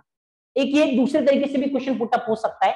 आगे अपन इसके बाद जो चैप्टर स्टार्ट करेंगे ऑब्जेक्ट ओरिएंटेड, उसमें अपन पढ़ेंगे एक इंपॉर्टेंट टर्म है, दैट इज अब पहले भी अपन ने नाम लिया है, जब अपन ने वैराग पढ़ा था मैंने नाम लिया था उसका, ओवरलोडिंग, राइट. क्या होता है, लेकिन दोनों मेथड का नाम देखिए, मेन मेन नाम सेम, आर्ग्यूमेंट देखिए, इसका आर्ग्यूमेंट स्ट्रिंग एरे है, इसका आर्ग्यूमेंट क्या है, इंट. जब एक ही क्लास के अंदर या जब दो मेथड ऐसी हो जिनका नाम क्या हो सेम और आर्ग्यूमेंट क्या हो अलग, उसको अपन बोलते हैं ओवरलोडिंग. तो क्वेश्चन ऐसा भी पूछा जा सकता है, क्या मेन मेथड की ओवरलोडिंग पॉसिबल है क्या, या फिर ये एग्जांपल देख के आपसे पूछा जा सकता है कि इसका रिजल्ट क्या होगा या आउटपुट क्या होगा. तो क्वेश्चन पूछे जाने के अलग तरीके हो सकते हैं, लेकिन दोनों ही केस में उसका आंसर सेम ही होगा. तो चलिए आप मेरे को बताइए कि पहली बात तो ये, क्या मेन मेथड की ओवरलोडिंग पॉसिबल है क्या, मतलब ऐसा हो सकता है कि दो मेन मेथड हो जिनमें अलग अलग आर्ग्यूमेंट हो, इज इट पॉसिबल. चलिए इसका आंसर तो मैं दे देता हूं, बिल्कुल ऐसा पॉसिबल है. ओवरलोडिंग आप कर सकते हो किसकी, मेन मेथड की. चलिए अगर ये पॉसिबल है कि मेन मेथड की ओवरलोडिंग कर सकते हैं, मतलब ऐसा हो सकता है, तो इसका मतलब एरर तो नहीं आने वाली है. अगर पॉसिबल नहीं होता तो ऑब्वियसली क्या आती, एरर. तो एरर नहीं आएगी, तो फिर क्वेश्चन बहुत सिंपल सा आपसे है कि रिजल्ट क्या होगा या आउटपुट क्या होगा इसका. ऑब्वियसली जब एरर नहीं आएगी, जेवीएम इसको चलाने की ट्राई करेगा, राइट. तो कितनी मेन मेथड आपको यहाँ पे दिख रही है, 2 मेन मेथड. तो पहले जेवीएम किसको चलाएगा एक्चुअली, इसको ऊपर वाली को. तो क्योंकि सीक्वेंस वाइज चलता आता है तो ऑब्वियसली पहले ऊपर वाली को चलाएगा, और ऊपर वाली को चलाएगा तो क्या प्रिंट होने वाला है, स्ट्रिंग एरे मेन. उसके बाद जैसे सीक्वेंस में आएगा तो नीचे वाली भी मेन ही है, और जो मेन होता है उनको जेवीएम क्या करता है, ऑटोमेटिक कॉल करता है. तो जब नीचे वाले को भी ऑटोमेटिक कॉल करेगा सीक्वेंस वाइज, तो अगला क्या प्रिंट होने वाला है, इंट मेन, राइट. तो अगर आप चला के देखोगे तो क्योंकि मेन जेवीएम के लिए क्या होता है, स्पेशल मेथड, तो ऑब्वियसली अगर आप इसको चलाओगे तो पहले ये आउटपुट क्या आएगा, ऊपर जो आपने लिखा that is string array main, जो भी आपने ये प्रिंट करवाया है, और दूसरे में आपने क्या प्रिंट करवाया है, इंट मेन, राइट. एरर तो नहीं आएगी क्योंकि मेन मेथड की ओवरलोडिंग पॉसिबल है. एक बार चला के देखते हैं, ऑब्जर्व करिए यहाँ पे, देखो एरर आ नहीं रही है, दैट इज परफेक्टली फाइन. और जैसे आप चलाने की ट्राई करोगे रिजल्ट वो नहीं होगा जो अपन देख रहे हैं। ऑब्वियसली रिजल्ट क्या होने वाला है यहाँ पे, खाली स्ट्रिंग एरे मेन आपको दिखेगा, इंट मेन कहीं भी आपको नहीं दिखेगा यहाँ पे। जस्ट ऑब्जर्व, क्या दिख रहा है आपको, ओनली स्ट्रिंग एरे मेन। तो पहली बात तो यहाँ पे जैसे मैंने अभी थोड़ी देर पहले आपको समझाया है, ठीक है, अभी तक मैंने कहीं पर भी ऐसे वर्ड को यूज नहीं किया कि लाइन बाय लाइन चलता है, नहीं, राइट। तो बिल्कुल सोचना नहीं। दूसरी बात, मैंने आपको समझाते टाइम ऐसा बोला कि मेन मेथड जेवीएम के लिए स्पेशल होता है, ये स्टेटमेंट तो करेक्ट है, लेकिन कौन सा मेन मेथड स्पेशल होता है, तो स्ट्रिंग एरे आर्गुमेंट लेता है। तो कहीं भी 5 चेंज में अपन ने ऐसा बोला है कि स्ट्रिंग एरे को चेंज कर सकते हो, नहीं कर सकते। तो कौन सा स्पेशल मेन मेथड है जेवीएम के लिए, जो स्ट्रिंग एरे आर्गुमेंट लेता है। तो जेवीएम ऑटोमेटिक ओनली किसको कॉल करने वाला है, उसी को कॉल करने वाला है। बाकी जितनी भी आप मेन मेथड लिखोगे वो जस्ट नॉर्मल मेथड है, जैसे बाकी मेथड वैसे ही वो मेथड, और बाकी मेथड को क्या करना पड़ता है चलाने के लिए, कॉल करना पड़ता है। तो ये जो नीचे आपने मेन और इंट आर्गुमेंट वाला लिख रखा है ना, इसको चलाने के लिए आपको क्या करना पड़ेगा, कॉल, क्योंकि ये कोई स्पेशल मेथड नहीं है। और नीचे ऊपर का कोई फर्क नहीं है, ऐसे बिल्कुल भी नहीं सोचे कि सीक्वेंस वाइज चलता है इसलिए पहले इसको लिखा है इसलिए ये चल गया, ये पहले बात का कोई सेंस है ही नहीं यहाँ पे। चलिए इसको मैंने नीचे लिख लिया, पहले किसको लिख लिया, इंट वाले को। रिजल्ट अभी भी कोई फर्क नहीं पड़ने वाला, क्योंकि वो अपने स्पेशल मेथड को ढूंढ लेगा, तो उसके स्पेशल मेन मेथड कौन से वो उसी को चलाने वाला है। तो ये सीक्वेंस का कोई फर्क नहीं पड़ेगा कि किसको ऊपर लिखा किसको नीचे लिखा। सिंपल सी बात ये है, जब भी प्रोग्राम चलाओगे जेवीएम हमेशा उसकी स्पेशल मेन मेथड को चलाने वाला है। स्पेशल मेन मेथड कौन सी होती है, जो स्ट्रिंग एरे आर्गुमेंट लेती है। तो अगर आपसे ये क्वेश्चन पूछा जाए कि क्या मेन मेथड की ओवरलोडिंग अपन कर सकते हैं, तो बजाय कि यस या नो में आंसर करें, थोड़ा सा इसको ट्विस्ट देने की ट्राई करिए, और वो इस तरीके से, यस मेन मेथड की ओवरलोडिंग पॉसिबल है। दैट मीन्स एक क्लास में एक से ज्यादा मेन मेथड जो कि डिफरेंट आर्गुमेंट ले, ऐसा हो सकता है, लेकिन जेवीएम हमेशा अपनी स्पेशल मेथड जिसका स्ट्रिंग एरे आर्गुमेंट है उसी को क्या करने वाला है, ऑटोमेटिक कॉल करने वाला है। और बाकी जो मेथड है उसको एज ए प्रोग्रामर अपने को सेपरेटली कॉल करना पड़ेगा अगर चलाना है तो, राइट। तो एक एक पॉइंट सामने वाले को आप क्लियर कर रहे हो कि पूरा इंटरनल प्रोसेस आपको पता है कि क्या कुछ है। तो जैसे देखिए अभी अगर इसको चला रहे हो तो ओनली क्या आ रहा है, स्ट्रिंग एरे मेन। अगर आपको मान लो इंट मेन भी प्रिंट करवाना है, इसका मतलब अगर आपको इस मेथड को चलाना है तो क्या करना पड़ेगा, आपको कॉल करना पड़ेगा। कैसे कॉल करोगे वो आप देखिए यहाँ पे। लेट्स सपोज कि देखिए जहां पे आप कॉल करोगे, मान लो पहले कॉल कर लेते हैं, पहले अपन कॉल कर लेते हैं, मान लो मेन किस तरीके की मेथड है, स्टैटिक। और स्टैटिक मेथड जिसको अपन क्या कर सकते हैं, डायरेक्ट कॉल कर सकते हैं, क्योंकि सेम क्लास में ही है अपन अभी। तो मेन और क्या आर्गुमेंट ले रहा है, इंट, तो ऑब्वियसली एक इंट तरीके का आर्गुमेंट आपने दे दिया। अब इसका रिजल्ट क्या होगा, देखिए इसका रिजल्ट ये होगा कि जैसे ये चलेगा ऑब्वियसली जेवीएम किसके पास आएगा, अपने स्पेशल मेन मेथड के पास, जो कि कौन सी है, ये। तो जेवीएम आ गया इसके पास। पहली लाइन क्या है, मेन ऑफ 10, ऐसा मेन मेथड जो कि इंट आर्गुमेंट ले रहा हो, ऐसा मेन मेथड जो कि इंट आर्गुमेंट ले रहा हो, ये रहा। यहां से ये चलने वाला है, जैसे ये चलेगा तो अंदर आएगा तो क्या प्रिंट होगा, इंट मेन। तो ऑब्वियसली क्या प्रिंट होने वाला है, इंट मेन। उसके बाद ये खत्म तो कंट्रोल वापस जहां से आया था उल्टा वहीं पे चले जाओ यहाँ पे। उसके बाद ये लाइन खत्म तो नीचे वाली लाइन पे आते, क्या प्रिंट होगा, स्ट्रिंग एरे मेन। उसके बाद ऑब्वियसली ये वाली मेथड भी खत्म। जब जेवीएम के स्पेशल मेन मेथड खत्म, इसका मतलब प्रोग्राम खत्म। और इस बार देखोगे तो आउटपुट क्या आएगा, ये। लेकिन ध्यान देने वाली बात ये है कि इंट मेन जो आ रहा है वो ये वाली मेन मेथड दे रही है, इसको अपन ने कॉल किया है। जो स्ट्रिंग मेन आ रहा है ये वाली मेन मेथड दे रही है, इसको अपन ने कॉल नहीं किया। ये ऑटोमेटिक कौन कॉल कर रहा है, जेवीएम, राइट। तो जेवीएम के लिए जो स्पेशल मेथड है वो हमेशा ऐसी मेन मेथड जो कि स्ट्रिंग एरे आर्गुमेंट आपके लिए लेता हो, राइट। तो जस्ट ऑब्जर्व हियर, यहाँ पे अगर आप चलाने की ट्राई करोगे तो इस बार देखिए एरर तो कुछ है नहीं, और जैसे आप चलाओगे आउटपुट इस बार क्या दिख रहा है आपको, इंट मेन स्ट्रिंग एरे में, फाइन। तो ऑब्वियस इस बार दोनों चल रहा है। और ये आप फ्लो फॉलो करिए, इसको सीक्वेंस से कोई लेना देना नहीं। अगर मान लो मैं इस लाइन को नीचे लिखूं तो आउटपुट क्या आएगा, अगर मैं इसको नीचे लिखूं, आपको तो क्या करना है, जेवीएम आपको फ्लो पता है ना, फ्लो क्या है, जैसे प्रोग्राम चलेगा जेवीएम जाएगा अपने स्पेशल मेथड के पास। कौन सी स्पेशल मेथड, ऐसी मेन मेथड जो स्ट्रिंग एरे आर्गुमेंट ले रहा है। तो जेवीएम आएगा इसके पास, चलो इसके पास आके पहली लाइन चलाएगा। जब पहली लाइन चलाएगा तो स्क्रीन पे क्या प्रिंट होगा, स्ट्रिंग एरे मेन। तो आपके स्क्रीन पे प्रिंट हो गया स्ट्रिंग एरे मेन। उसके बाद अगली लाइन क्या है, मेन ऑफ 10, ऐसी मेन मेथड जो कि कैसा आर्गुमेंट ले रहा है, इंट। तो यहां से कंट्रोल जाएगा ऐसी मेन मेथड जो कि इंट आर्गुमेंट ले रहा है। और जैसे इसके पास कंट्रोल जाएगा, ये चलेगा और ये चलेगा तो क्या प्रिंट होगा, इंट मेन, इंट मेन। उसके बाद ये खत्म तो कंट्रोल उल्टा वापस यहाँ पे नीचे कुछ नहीं है, इसका मतलब प्रोग्राम खत्म। आउटपुट इस बार आपका क्या है, ये। तो आपको फ्लो पता रखना है ताकि क्वेश्चन किसी भी एंगल से चेंज किया जाए आपको फर्क नहीं पड़ेगा। अगर आप क्वेश्चन याद करने जाओगे तो फिर हर एक क्वेश्चन आपके लिए नया है और क्वेश्चन इतने सारे बन सकते हैं कि ये आपके लिए इम्पॉसिबल है कि आप हर एक क्वेश्चन को याद कर लो।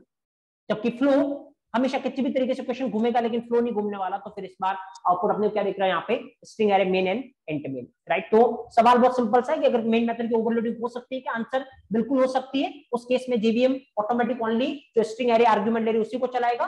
बाकी वाली मेन मेथड को अगर चलाना है तो नॉर्मल मेथड की तरह अपने को क्या करना पड़ेगा, कॉल करना पड़ेगा, राइट। तो स्टार्ट ऑन पॉइंट, एक पॉइंट लिखिए and keep it important.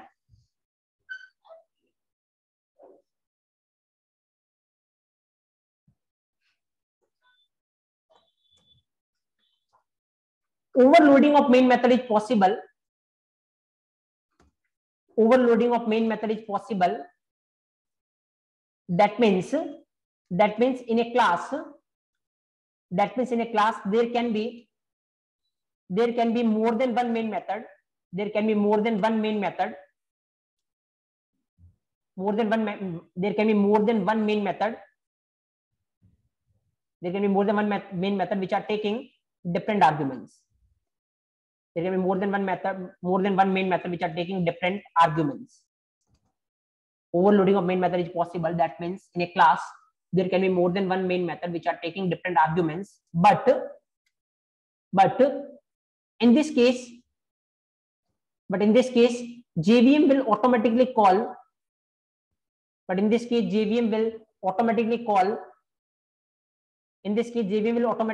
the main method which is taking string array as an argument,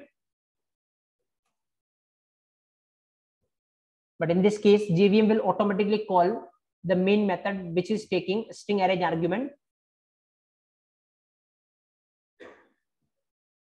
and as per our requirement we need to call remaining main methods. As per our requirement we need to call remaining main methods.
Okay, ये लिखने के बाद आप इस example को mention कर सकते हो so that you will come to know.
Okay, so obviously output क्या आने वाला है इस केस में, पहले स्ट्रिंग एरे मेन और उसके बाद क्या आएगा, इंट मेन।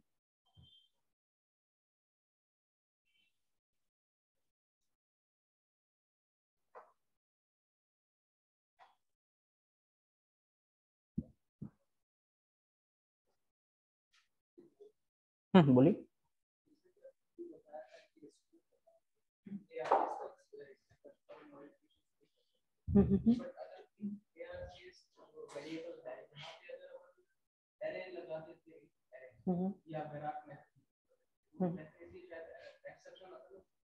क्यों एक्सेप्शन आएगा, क्या दिक्कत? चलिए मैं आता हूँ।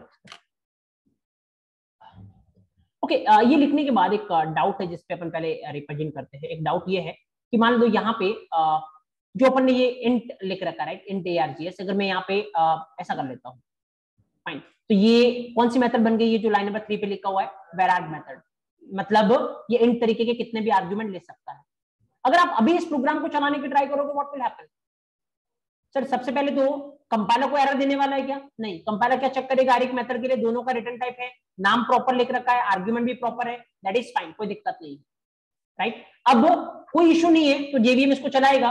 जब चलाएगा तो जेवीएम अपनी स्पेशल मेथड को चलाएगा जो कि स्ट्रिंग एरे ले रहा है, राइट। तो ऑब्वियसली यहाँ पे ऑब्वियस इसके पास आने वाला है, राइट। अब इसके पास आएगा जैसे ही, तो ऑब्वियसली ये वाला मेन मेथड चलेगा और ये वाला मेन मेथड चलेगा, तो सबसे पहले क्या प्रिंट होगा, स्ट्रिंग एरे मेन। तो सबसे पहले प्रिंट होगा स्ट्रिंग एरे मेन, उसके बाद नीचे क्या लिख रखा है, ऐसी मेन मेथड जो कि क्या ले रहा हो, एक इंट आर्गुमेंट। क्या vararg काम आ जाएगी? यस, क्योंकि vararg कितने भी इंट आर्गुमेंट होगा तो चल जाएगा। तो ऑब्वियसली जब चल जाएगा तो ये इसके पास आएगा, इसके पास आएगा तो क्या प्रिंट होगा यहाँ पे, इंट मेन। उसके बाद ये मेथड खत्म, ये मेथड खत्म तो कंट्रोल वापस यहाँ पे, इसके नीचे कुछ नहीं, तो प्रोग्राम खत्म, तो ये आपका आउटपुट है, राइट। तो दैट इज प्रीटी सिंपल, कुछ नहीं है, नॉर्मल बस फ्लो यही है कि जेवीएम के लिए एक ही तरीके की मेन मेथड स्पेशल है जो कि कैसा आर्गुमेंट लेती हो, स्ट्रिंग एरे। बाकी सारी जो मेन मेथड है वो नॉर्मल है, खाली नाम आपने क्या दे दिया, मेन, बाकी वो नॉर्मल है। और नॉर्मल है तो एज ए प्रोग्रामर आपको जरूरत है तो आपको क्या करना पड़ेगा, कॉल करवानी पड़ेगी, नहीं जरूरत है तो मत करवाओ, बट ऑटोमेटिक कॉल नहीं होने वाला है। ऑटोमेटिक कॉल एक ही होगा जो स्ट्रिंग एरे ले रहा है, राइट। चलिए अगर मैं थोड़ा सा ट्विस्ट जनरेट करूं यहाँ पे, इस बार मेरे को बताना कि क्या आउटपुट आएगा। सपोज जैसे इसको भी ऐसा ही कर दूं तो ये प्रिंट तो कुछ भी करवाओ, उससे को मतलब नहीं, चलिए प्रिंट तो मैं यहाँ पे ही करवा देता हूँ। अब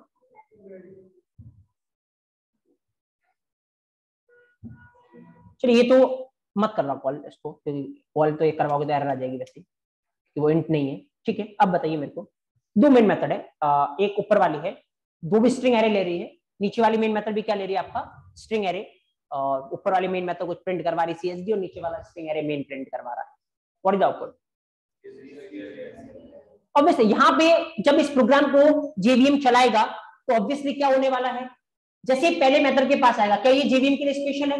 यस, तो इसको जेवीएम क्या करेगा, ऑटोमेटिक कॉल, क्योंकि मेन मेथड जो कि स्ट्रिंग एरे लेता जेवीएम के लिए स्पेशल है, तो ऑटोमेटिक कॉल करेगा, तो क्या आउटपुट प्रिंट होने वाला है, सीएसवी।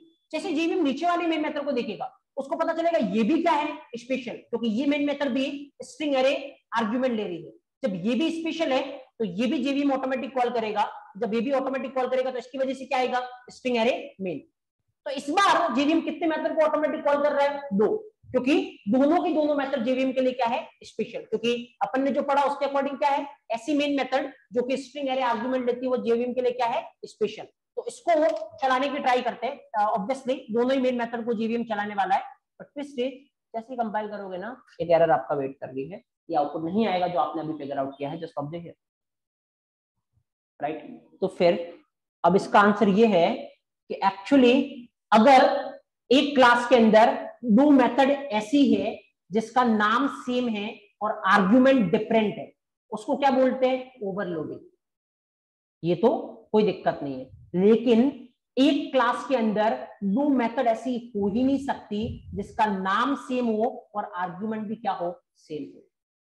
अगर कोई सी भी दो मेथड ऐसी हुई जिनका नाम और आर्गुमेंट सेम है, एरर। कौन एरर दे रहा है, कंपाइलर, क्योंकि ये कोई मेन मेथड का प्रोटोकॉल नहीं है, कोई सी भी मेथड ऐसी जावा में हो ही नहीं सकती एक क्लास के अंदर जिसका नाम भी सेम है और आर्गुमेंट भी सेम है। पता मैंने कल परसों आपको एक बात बताई थी कि एक बार कॉल करो, ऐसा हो ही नहीं सकता कि एक साथ दो मेथड कॉल हो जाए, राइट। मैंने आपको बोला था कि एक बार कॉल कर रहे हो तो एक ही मेथड कॉल होगी। जैसे कब बोला था जब अपन ने बात की थी कि अगर वेरार्ग और नॉर्मल मेथड है तो दोनों में से प्रायोरिटी किसको मिलेगी, नॉर्मल को।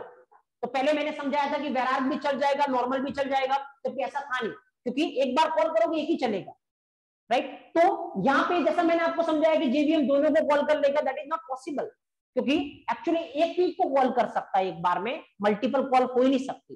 फाइन, तो इसीलिए क्योंकि जब एक ही कॉल हो सकती है तो यहाँ पे अगर मान लो किसी ने कॉल करने की ट्राई की, मेन छोड़ो कोई भी नॉर्मल मेथड भी होता, मान लो यहाँ पे ये सपोज करो ऐसा होता, ये इंट और ये इंट, मेन नाम भी आप दूसरा दे दो, नाम मान लो ये अपनी मेथड कर लो, मेन छोड़ो ये अपनी मेथड कर लो कि एक का नाम CSD दूसरे का नाम CSD, राइट, ओके फाइन, दो मेथड है।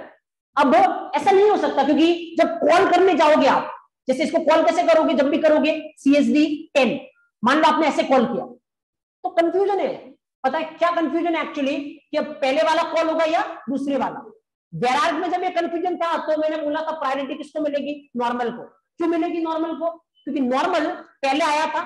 वेरार्ग किस वजह से मार्केट में आया था, कि नॉर्मल के साथ कुछ प्रॉब्लम है, तो अगर नॉर्मल के साथ प्रॉब्लम है तो कौन चलेगा, वेरार्ग।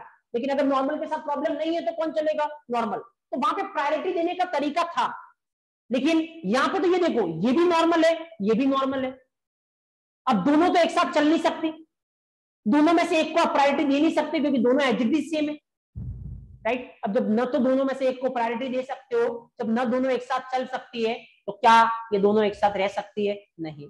इसीलिए एक जावा क्लास के अंदर ऐसी दो मेथड हो ही नहीं सकती जिनका नाम और आर्ग्यूमेंट क्या हो, सेम हो। जब अपन आगे चैप्टर पढ़ेंगे ऑब्जेक्ट ओरिएंटेड, तो उसमें कंसेप्ट देखेंगे अपन, क्या उसको बोलेंगे मेथड सिग्नेचर। किसको बोलते हैं मेथड सिग्नेचर, वहां पे मैं आपको बताऊंगा। मेथड के नाम और आर्ग्यूमेंट को अगर कंबाइन फॉर्म में बोलना है तो अपन क्या बोलते हैं, method signature. Method signature equal to method name plus method argument. तो इस पॉइंट को मैं ऐसे भी बोल सकता हूं, एक क्लास के अंदर दो मेथड का सिग्नेचर सेम नहीं हो सकता। सिग्नेचर सेम नहीं होने का मतलब नाम और आर्ग्यूमेंट दोनों सेम नहीं हो सकता।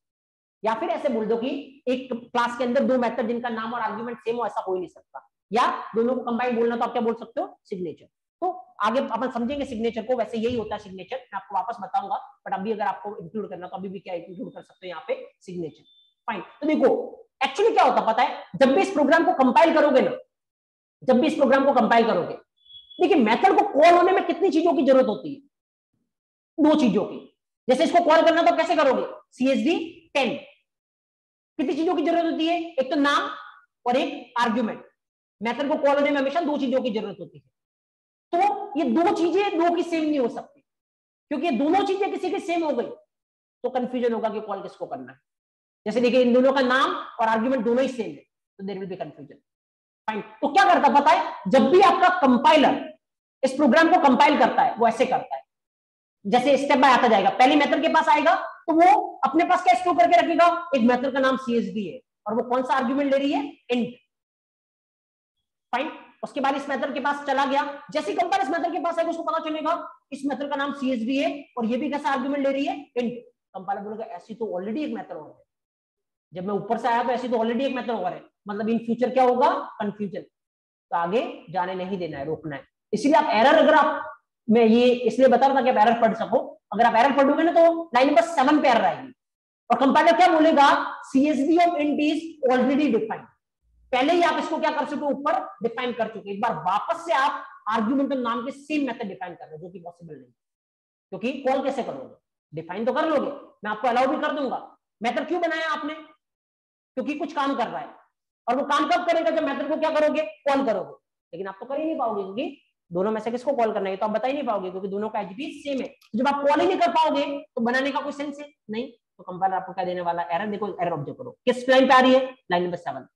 ये एक्चुअली मेन था ना, इसीलिए अभी एक बार इसको चलाओ ना, अभी अपने नाम बाद में चेंज किया तो अपना नाम आ जाएगा। जैसे यहाँ पे कंपाइल करो, लाइन नंबर 7 पे आ रही है, ये क्या बोलेगा, देखो method CSD of int is already defined in class. CSD int नाम से ऑलरेडी मेथड क्या हो चुकी है, डिफाइन पहले हो चुकी है, इसीलिए लाइन नंबर 7 पे वापस से डिफाइन करने नहीं दे रहा है, क्योंकि डिफाइन तो कर लोगे, कॉल कैसे करोगे, जब कॉल ही नहीं कर पाओगे तो डिफाइन करने का कोई सेंस वैसे भी है नहीं, राइट। तो ऐसा पॉसिबल नहीं है। मेन का रूल नहीं है ये, नॉर्मल में बता रहा हूं आपको, कोई भी दो मेथड एक क्लास में ऐसी हो ही नहीं सकते जिनका नाम और आर्ग्यूमेंट दोनों क्या है, सेम। अगर लिखने की ट्राई की तो कंपाइलर ऑटोमेटिक क्या देगा आपको, एरर। एक पॉइंट लिख लीजिए आप।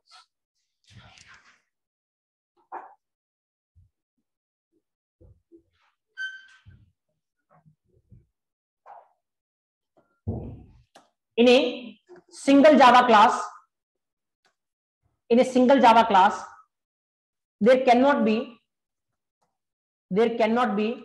two or more than two method, there cannot be two or more than there cannot be two or more than two methods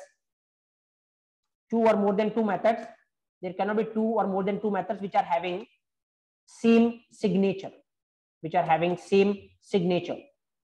bracket में लिख देना सिग्नेचर, आगे अपन पढ़ेंगे बट लिख लेना। सिग्नेचर का मतलब होता है method name plus method argument. इनको कंबाइन अगर बोलना हो मेथड नेम और मेथड आर्गुमेंट को तो आप सिग्नेचर बोलते हैं। In a single Java class there cannot be two or more than two methods which are having same signature.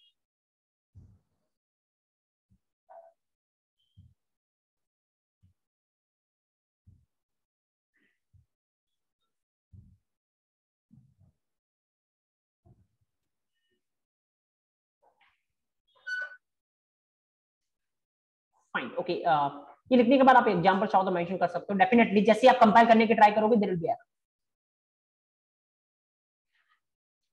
कोई सी भी मेथड हो, ये कोई मेन का रूल नहीं है, ये सारी मेथड का रूल है, इसीलिए मेन भी इसी कैटेगरी में आएगा। अगर ऐसी मेन भी हुई जिनके दोनों का नाम और आर्ग्यूमेंट सेम है तो मेन में भी एरर आने वाली है।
तो कोई पॉइंट याद करने वाला नहीं है, सिंपल सी बात है कि जब अगर आप इसको रिलेट करोगे तो आप इसको कॉल नहीं कर सकते, क्योंकि कॉल करने टाइम पे कंफ्यूजन होने वाला है, किसके पास जाना है वो डिसाइड ही नहीं हो पाएगा। और जब कॉल ही नहीं कर सकते तो लिखने का कोई सेंस नहीं।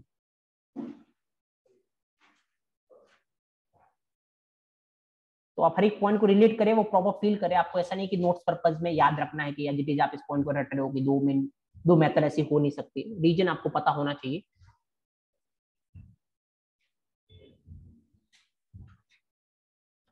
चलिए नेक्स्ट अगर अपन वापस से मेन मेथड की तरफ ही आए तो एक और चलिए क्वेश्चन में रेज करता हूं, आप लोगों को बताना कि इस केस में क्या आउटपुट होगा।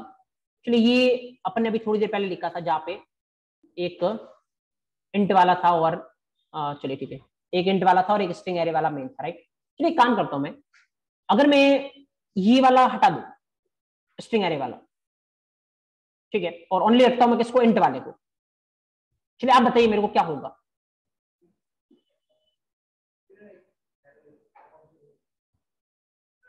अब बहुत आराम से सोच के बताना क्या होगा यहाँ पे, क्या आउटपुट आपके अकॉर्डिंग आना चाहिए। देखिए दोनों में डिफरेंशिएट करना सीख लो। अगर आप एरर बोल रहे हो मतलब मैं ये समझूंगा कि आप कंपाइलर एरर दे रहा है, और अगर आप एक्सेप्शन बोल रहे हो मतलब मैं ये समझूंगा कि जेवीएम एरर दे रहा है। तो फिर अकॉर्डिंगली आप अपना आंसर पुटअप करें कि क्या होना चाहिए यहाँ पे। देखिए कंपाइलर एरर कब देगा, अगर कुछ मेथड के साथ प्रॉब्लम है, सिंटेक्स के साथ। मुझे लगता है यहाँ पर सिंटेक्स के साथ कोई प्रॉब्लम है, क्योंकि रिटर्न टाइप है इसके पास, नाम प्रॉपर आइडेंटिफायर के अकॉर्डिंग दे रखा है, आर्ग्यूमेंट भी प्रॉपर है, कोई दिक्कत है नहीं। तो कंपाइलर को तो कोई प्रॉब्लम नहीं, इसमें तो कोई डाउट नहीं है, क्योंकि कंपाइलर के लिए तो सारी मेथड सेम है। अगर सिंटेक्स में कोई दिक्कत होगी तो दिक्कत है, तो यहाँ पे कोई सिंटेक्स में दिक्कत नहीं, कंपाइलर बोलेगा मेरे तरफ से तो कोई इशू नहीं है। अब जब जेवीएम चलाने आएगा तो जेवीएम क्या देखेगा, मेरे को क्या मिलनी चाहिए, मेरी स्पेशल मेन मेथड। और क्या होती है जेवीएम की स्पेशल मेन मेथड, जो कि स्ट्रिंग एरे आर्गुमेंट लेती है। लेकिन इस पूरे क्लास के अंदर ऐसी कोई मेन मेथड है ही नहीं जो स्ट्रिंग एरे आर्गुमेंट ले रही है। तो इसका मतलब जेवीएम को अपनी स्पेशल मेथड नहीं मिलेगी, और नहीं मिलेगी तो वो क्या देने वाला है, एक्सेप्शन। वो बोलेगा कि जो मेरे को चाहिए वो ऑब्वियसली मेरे को नहीं मिल रहा है। तो यहाँ पे जैसे आप चलाने की ट्राई करोगे जावा और क्लास का नाम, यू विल सी ये बोल रहा है main method not found in class test. और ये ये आपको ऑप्शन प्रोवाइड कर रहा है, ये आपको बोल रहा है कि मेन मेथड में क्या चाहिए, जो कि स्ट्रिंग एरे आर्गुमेंट ले रहा, राइट। तो दैट्स द प्रॉब्लम। तो ऑब्वियसली अगर यहाँ पे सिंपल कंपाइलर को कोई प्रॉब्लम नहीं, क्योंकि मेथड के सिंटेक्स के साथ कोई दिक्कत नहीं है, लेकिन जेवीएम को जो स्पेशल चाहिए वो नहीं मिलेगा, तो वो क्या देने वाला है, एक्सेप्शन। तो क्योंकि कहीं भी अपन ने 5 चेंज में ऐसा नहीं पढ़ा था कि स्ट्रिंग की जगह आप क्या कर सकते हो, इंट कर सकते हो। तो अगर ये करने की ट्राई करोगे तो ऑब्वियसली आपको क्या आएगी, जेवीएम क्या देगा, एक्सेप्शन, राइट। हाँ बोलिए, पहले वाला कौन सा, रन थोड़ी हुआ था, वो तो कंपाइल किया था ना अपन ने खाली। अच्छा मैं आपको बताता हूँ, चलिए पहले इसको लिख लीजिए, अगर इसको लिखना हो तो। इस केस में क्या होने वाला है, एक्सेप्शन आने वाला है। उसके बाद एक डाउट है, अपन उसको रिप्रेजेंट करते हैं।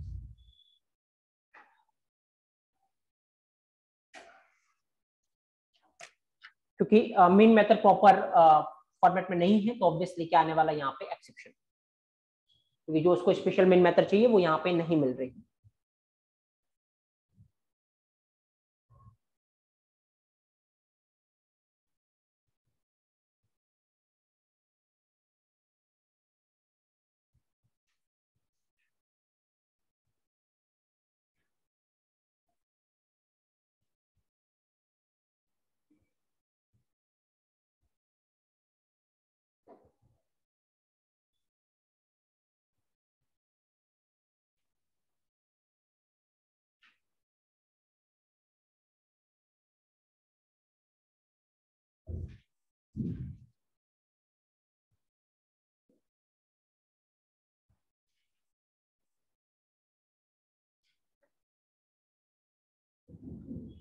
ओके, ये लिखने के बाद एक जो डाउट है, जो पिछला एग्जाम्पल अपन ने लिखा था उस पर कुछ डाउट है, तो अपन एक बार चलते जो पिछला एग्जाम्पल अपन ने लिखा था उसकी तरफ और देखते हैं कि क्या डाउट है। ठीक है, पिछला जो एग्जाम्पल अपन ने लिखा था, ये जहाँ पे आई थिंक नाम अपन ने मेथड का रखा था CSD। चलिए वापस अपन ऐसे लिख लेते हैं, इस तरीके से कुछ लिखा था अपन ने, और एक और मेथड अपन ने बनाई थी, फाइन, CSD। और यहाँ पे कुछ प्रिंट जो भी करवाना आप करवा दो, कोई इशू नहीं। चलिए जैसे सपोज अगर यहाँ पे आप देख रहे हो, दोनों मेथड का नाम क्या है, सेम, और आर्ग्यूमेंट क्या है, सेम। क्या ऐसा हो सकता है, नहीं। एक क्लास के अंदर दो मेथड का नाम सेम, आर्ग्यूमेंट सेम नहीं हो सकता। ऑब्वियसली क्या देगा कंपाइलर, एरर देगा। डाउट ये है कि सर यहाँ पर इस वाले क्लास में भी क्या नहीं है, मेन नहीं है, राइट। तो एक्सेप्शन क्यों नहीं आया, राइट। आंसर ये है कि जावा में 2 स्टेप होते हैं।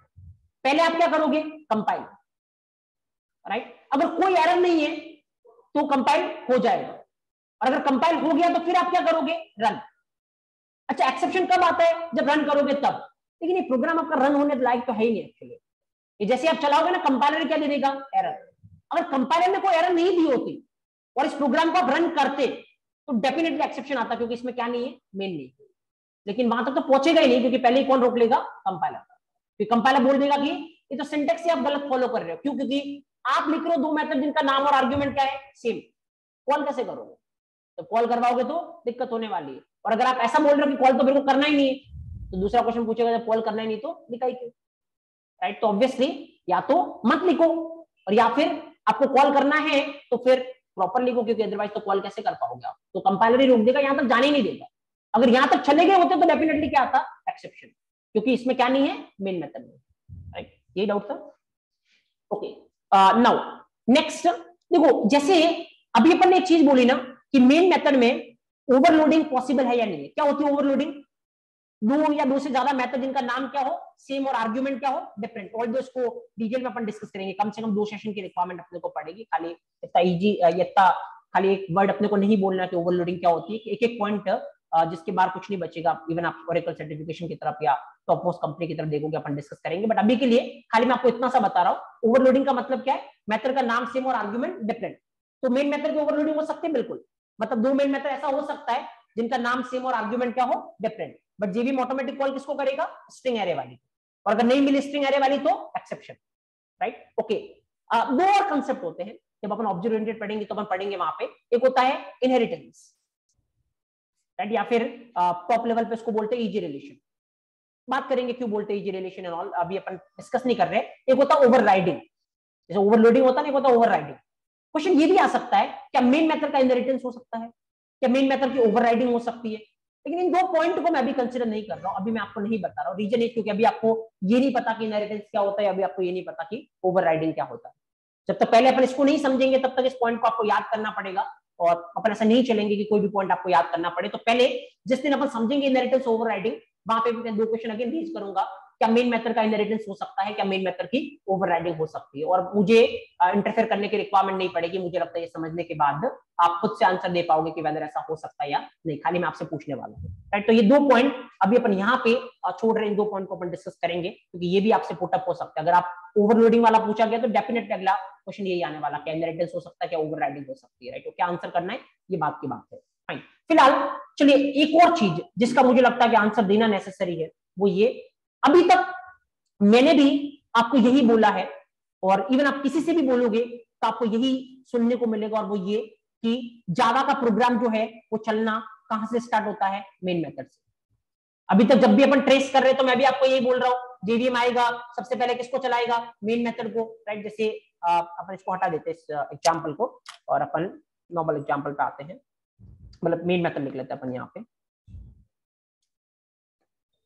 कुछ भी प्रिंट करवा लो व्हाटएवर, ओके फाइन। सपोज ये है, तो अभी तक हमेशा अपन ने यही बोला है कि जब भी जेवीएम आएगा प्रोग्राम चलाने के लिए सबसे पहले किसको चलाने वाला है, मेन मेथड को, राइट। और इवन प्रैक्टिकली भी आपने देखा होगा जितने भी प्रोग्राम अपन ने ट्रेस किए हैं, यही मान के अपन ने ट्रेस किए हैं, और बिल्कुल सही आउटपुट भी आया है जो भी अपने को आना चाहिए।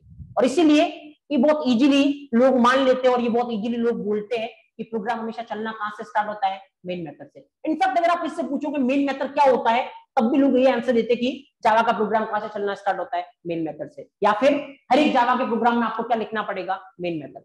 अब चलिए इसको ढूंढने की ट्राई करते हैं कि क्या जावा का प्रोग्राम हमेशा मेन मेथड से स्टार्ट होता है या नहीं। ठीक है, अभी मैं आपको समझाऊंगा नहीं क्योंकि अभी आपको समझ में नहीं आएगा, मैं खाली आपको प्रूफ देना चाहता हूँ कि ये बिल्कुल गलत है कि जावा का प्रोग्राम किससे स्टार्ट होता है, मेन मेथड से।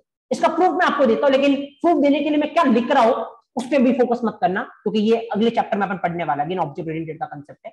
तो यहाँ पे मैं कुछ लिख रहा हूँ, वेदर ये क्या है, डोंट वरी फॉर दैट। अभी के लिए फिलहाल मैं यहाँ पे इसमें कुछ प्रिंट करवा रहा हूँ।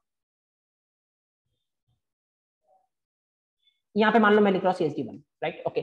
चलिए अगर अगर जावा का प्रोग्राम मेन मेथड से स्टार्ट होता है तो सबसे पहले क्या प्रिंट होना चाहिए, क्योंकि मेन मेथड से चलना स्टार्ट होगा तो क्या प्रिंट होगा, CSD। सबसे पहले क्या प्रिंट होना चाहिए, CSD। अगर ऐसा हो गया तो बिल्कुल अपन यहाँ पे बोलेंगे कि जावा का प्रोग्राम किससे स्टार्ट होता है, मेन मेथड से। बट खाली एक बार आउटपुट देखो, अभी नहीं समझना है कि ऊपर क्या लिखा है मैंने, अभी ये समझा भी नहीं रहा हूँ मैं आपको, खाली मैं आपको एक क्वेश्चन का आंसर दे रहा हूँ, जस्ट ऑब्जर्व। यहाँ पे लेट मी क्लियर दिस, एक बार कंपाइल करते हैं, कोई इशू नहीं है कंपाइलर को, दैट इज 100% फाइन। चलाने की ट्राई करो, ठीक है। पहले जो आपको दिख रहा है वो क्या दिख रहा है, CSD1, और उसके बाद आपको क्या दिख रहा है, CSD। और इसका मतलब तो ये हुआ कि पहले ये जो ऊपर लिखा है ना वो चला है, और उसके बाद ये चला है। अब इसको ऐसे तो बिल्कुल समझना ही नहीं है कि ये सीक्वेंस में पहले इसको लिखा इसलिए ये चला, मैं आपको ऑलरेडी बोल चुका हूँ, सीक्वेंस का कोई फर्क नहीं पड़ता। आप इसको ऐसे भी लिखोगे तब भी वही होने वाला है। जस्ट ऑब्जर्व हियर, यहाँ पे अपन इसको कंपाइल करते हैं, कोई दिक्कत है नहीं, अपन इसको रन करते हैं, अभी भी आउटपुट में कोई फर्क नहीं पड़ा, सीक्वेंस का कोई फर्क नहीं है। इसका मतलब तो अब साफ है कि ये जो नीचे मैंने लिखा है ये पता नहीं क्या है, लेकिन ये चल किससे पहले रहा है, मेन मेथड से पहले रहा है, इतना तो कंफर्म है। तभी इसके अंदर जो अपन ने लिखा हुआ वो ऊपर आ रहा है, मेन मेथड तो बाद में आ रहा है एक्चुअली, राइट। तो इसका मतलब ये तो बिल्कुल गलत है जो पॉइंट देखते हो या फिर जो पॉइंट सुनते हो कि जावा का प्रोग्राम कहां से स्टार्ट होता है, मेन मेथड से, राइट। ठीक है, इसको क्या बोलते हैं अभी जस्ट क्यूरियोसिटी हो रही तो मैं बता देता हूँ, बाकी इसका फ्लो क्या बाद में देखेंगे। इसको बोलते हैं स्टैटिक ब्लॉक, राइट। तो ऐसा नहीं है कि अब आपसे क्वेश्चन पूछा जाए जावा का प्रोग्राम कहां से स्टार्ट होता तो मेन छोड़ के आप बोलने लगो कि स्टैटिक ब्लॉक से स्टार्ट होता, नहीं, ये भी गलत है एक्चुअली, राइट। एक्चुअली कहां से स्टार्ट होता है जावा का प्रोग्राम, वो अगले टॉपिक में जब हम ऑब्जेक्ट ओरिएंटेड डिस्कस करेंगे तो वहां पे अपन बात करेंगे। दो तरीके के फ्लो होते हैं, एक होता है स्टैटिक कंट्रोल फ्लो और एक होता है इंस्टेंस कंट्रोल फ्लो। देखिए, जब भी जावा का प्रोग्राम स्टार्ट होता है वो किससे होता है, स्टैटिक कंट्रोल फ्लो से। स्टैटिक कंट्रोल फ्लो में बहुत स्टेप होते हैं, जिसमें तीसरा स्टेप होता है मेन। तीसरे स्टेप पे जाके कौन चलता है? मेन। तो इनफैक्ट दूसरे पे भी नहीं चलता, पहला तो छोड़ो आप, राइट। और ये जो लिखा वो दूसरे पे चलता है, पहले पे और कुछ होता है, और क्या होता है बात की बात है अपनी। और दूसरा, जब भी ऑब्जेक्ट क्रिएट करते हो तो क्या चलता है? Instance control flow. अभी थोड़ी देर पहले भी मैंने नाम लिया था कि ऑब्जेक्ट क्रिएशन कॉस्टली होता है, क्योंकि ऑब्जेक्ट क्रिएट करोगे तो क्या चलेगा? Instance control flow. तो पढ़ेंगे अपन अगले चैप्टर में, बट फिलहाल मैं आपको इस क्वेश्चन का आंसर दे रहा हूं, जो कि एक बहुत बड़ा फैक्टर है जो लोग बोलते हैं एक्चुअली अवॉइड करना इस चीज को। और आपको मैं आंसर देने का तरीका बता रहा हूं एक्चुअली कि किस तरीके से आंसर देना है, क्योंकि कोई चांस नहीं है कि फ्रेशर लेवल पे कोई आपको पूछे कि स्टैटिक कंट्रोल फ्लो क्या होता है। इवन 1-2 साल के एक्सपीरियंस पे भी कोई आपसे पूछे कि स्टैटिक कंट्रोल फ्लो क्या होता है, कोई चांस नहीं। तो कैसे जनरेट कर सकते हो क्वेश्चन को, मैं आपको बता रहा हूँ। हाँ, ये क्वेश्चन पूछे जाने का बहुत ज्यादा चांस है कि मेन मेथड क्या होता है, क्योंकि ऑब्वियसली हर एक प्रोग्राम में मेन मेथड होगा, तो सामने वाला देखना चाहेगा कि कितना नॉलेज है आपको इसके रिगार्डिंग। तो मान लो अगर आपसे पूछा गया what do you mean bye main method, आप क्या बोलोगे?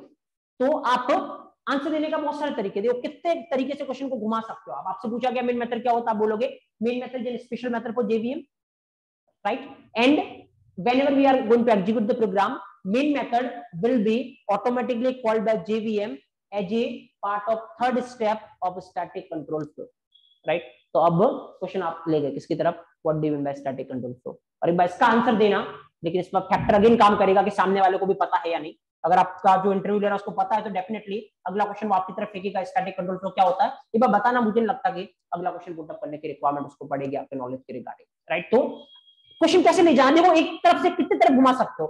अगर आपको स्टैटिक कंट्रोल फ्लो की तरफ नहीं ले जाना, आपसे पूछा गया what do you mean main method, तो फिर आंसर इस तरीके से करो, main method actually it is a special method for JVM, fine, it will be automatically executed by the JVM and main method syntax is very strict but still we can perform some changes।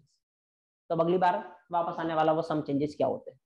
अब changes में जैसे आप changes गिनाने लगोगे तो उसमें बहुत सारे factor निकल के आएंगे, आइडेंटिफाई निकल के आएगा, वैराग निकल के आएगा, तो यहां से क्वेश्चन बहुत तरीके से घूम सकते हैं, फाइन। या फिर अगेन आपको क्वेश्चन को थोड़ा चेंज करना है, अगर आपको क्वेश्चन दूसरी तरफ टिल्ट करना है तो फिर अगेन आप करिए कि what do you mean main method. Main method is an special method for JVM, it will be automatically called by JVM, right, and we can perform overloading, overriding of main method. या फिर overriding नहीं करते, छोड़ो अभी overriding बात नहीं करते, we can perform overloading of main method. तो अगला क्वेश्चन जरूर आएगा what do you mean by overloading. किधर की तरफ ले जाना है ये पूरा कंट्रोल आपके हाथ में, खाली उसका रूल तो इतना सा है कि पहला क्वेश्चन आपकी तरफ फेंका कि मेन मेथड क्या होता है। अब किधर चलाना है, वेदर आपको ऑब्जेक्ट ओरिएंटेड की तरफ, ओवरलोडिंग की तरफ ले जाना है, आपको स्टैटिक कंट्रोल फ्लो की तरफ ले जाना है, आपको वैराग आइडेंटिफायर की तरफ ले जाना है, जो आपका स्ट्रांग उसकी तरफ ले जाना है, राइट। दैट टोटली डिपेंड्स कि आप किस तरीके से आंसर करने को देखोगे, फाइन। तो ये पूरी तरीके से आपको फिगर आउट करने की रिक्वायरमेंट है, क्योंकि जैसे आप चेंजेस की बात करोगे तो चेंजेस में आप मॉडिफायर का भी नाम लोगे तो यहाँ से घूम के इधर की तरफ जा सकता है, मॉडिफायर की तरफ जा सकता है, फाइन। अब जैसे मान लो ओवरलोडिंग आपसे पूछा गया अगला कि ओवरलोडिंग क्या होता है, तो ओवरलोडिंग का नाम लेते टाइम आप बोल सकते हो कि एक और वहां पर मैं आपको बताऊंगा ओवरलोडिंग, जैसे आप समझाओगे लास्ट में बता सकते हो कि ऐसा नहीं ऐसा हो तो उसको क्या बोलते हैं, ओवरराइडिंग। तो अगला क्वेश्चन ओवरराइडिंग है। या फिर ओवरलोडिंग का लेते टाइम आप ऐसा बोल सकते हो, अच्छा ओवरलोडिंग किसको बोलते हैं, ओवरलोडिंग किसको बोलते हैं जिसमें मेथड का नाम तो सेम और आर्गुमेंट क्या हो, डिफरेंट। इतना तो आपको पता चला अभी जो भी अपन ने बात की। अच्छा एक बात बताओ, मेथड सिग्नेचर किसको बोलते हैं? मेथड का नाम भी सेम और आर्गुमेंट, सॉरी, मेथड सिग्नेचर किसको बोलते हैं? मेथड के नाम और आर्गुमेंट को एक साथ सिग्नेचर बोलते हैं, राइट। तो इसका मतलब मैं ये बोल सकता हूँ ओवरलोडिंग में मेथड सिग्नेचर क्या होता है, डिफरेंट, क्योंकि ओवरलोडिंग में मेथड का नाम तो सेम होगा लेकिन आर्गुमेंट क्या होगा, डिफरेंट। तो इसका मतलब सिग्नेचर क्या होगा, डिफरेंट। तो आप ऐसा बोल सकते हो ओवरलोडिंग में मेथड सिग्नेचर डिफरेंट होता है। अगला क्वेश्चन फेंक दिया वापस किसकी तरफ, मेथड सिग्नेचर क्या होता है। तो घुमाना कैसे वो टोटली आप पे डिपेंड करता है। मतलब मैं आपको ये बोल रहा हूँ एक क्वेश्चन से आप 10 क्वेश्चन जनरेट कर सकते हो पूरी तरीके से, खाली आपको आंसर कैसे करना, हर एक क्वेश्चन आप ऐसा कर सकते हो। इनफैक्ट खाली मैं मेन की बात नहीं कर रहा हूँ, राइट। तो वो डिपेंड करता है कि आप किस तरीके से किस वे में ले जाना चाहते हो। तो जैसा मैंने आपको फर्स्ट डे के सेशन में बोला था कि आप इंटरव्यू में रोल पूरी तरीके से आपका है, आपके इंटरव्यू का कोई रोल नहीं, या फिर इंटरव्यू पूरी तरीके से इंटरव्यू रूम में आप ही कंडक्ट करते हो खुद का, सामने वाले का रोल खाली पहले क्वेश्चन तक का है। और पहले क्वेश्चन भी मैं आगे चलकर आपको बताऊंगा, उसमें भी रोल आपके रिज्यूमे का हो सकता है बहुत बड़ा, कि वो किस तरीके से आप लिखते हो, राइट। उसमें आप क्या मेंशन करते हो, पहला क्वेश्चन वो डिसाइड कर सकता है, उसके बाद तो पूरा कुछ आपको ही डिसाइड करने की रिक्वायरमेंट है। तो चलिए फिलहाल मेन मेथड क्या है ये आपको पता, अभी इस पॉइंट की बात नहीं करें, खाली एक पॉइंट मैं आपको लिख के छोड़ रहा हूँ, वो ये कि जावा प्रोग्राम चलना मेन मेथड से स्टार्ट नहीं होता। जावा प्रोग्राम चलना कहां से स्टार्ट होता है? स्टैटिक कंट्रोल फ्लो से, राइट? तो एक पॉइंट लिख लीजिए, बाकी अपन स्टैटिक कंट्रोल फ्लो समझेंगे बाद में, अभी अपना कंसर्न उस पर नहीं है।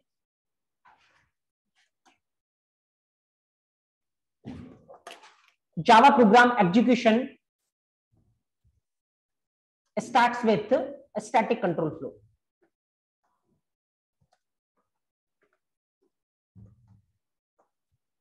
Java program execution starts with static control flow.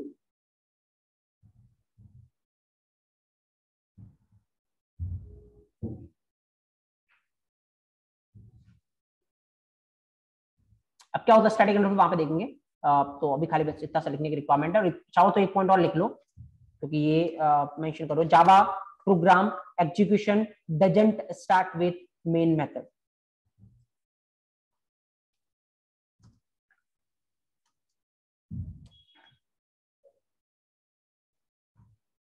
Java program execution does not start with main method.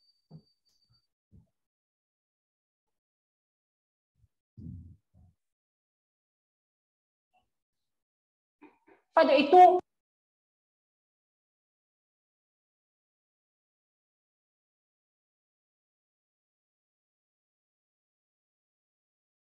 एक तो ये बहुत बड़ा कंसर्न पॉइंट है जिसको मैंने एड्रेस किया कि एक्चुअली जावा प्रोग्राम एग्जीक्यूशन कहां से स्टार्ट नहीं होता, मेन मेथड से।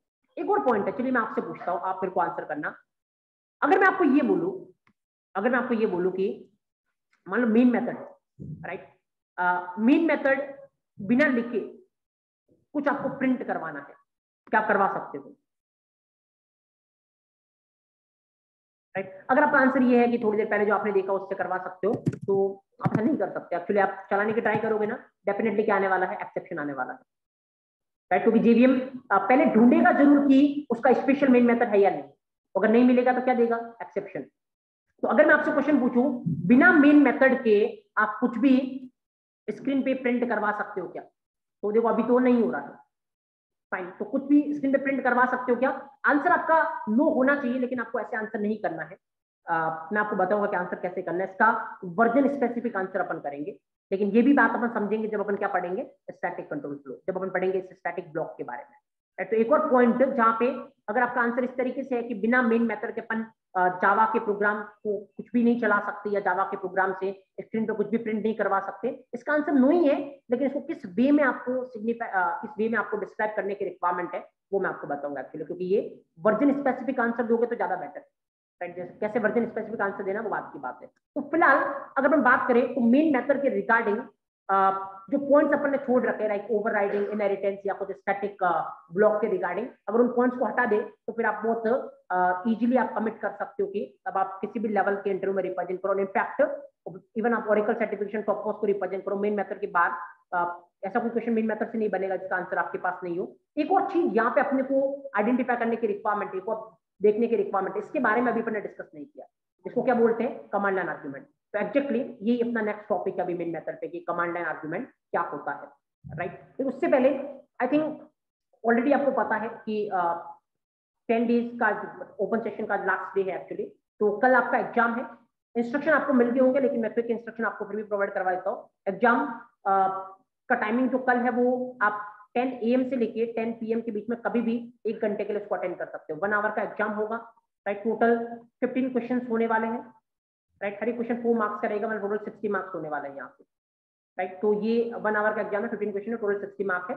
10 AM से 10 PM टोटल 12 आवर के लिए विंडो ओपन है टेस्ट की, कभी भी 1 घंटे के लिए आप उसको अटेंड कर सकते हो, राइट? जब भी आपको कंफर्टेबल टाइम मिले 1 घंटे का, वो आप अटेंड कर सकते हो।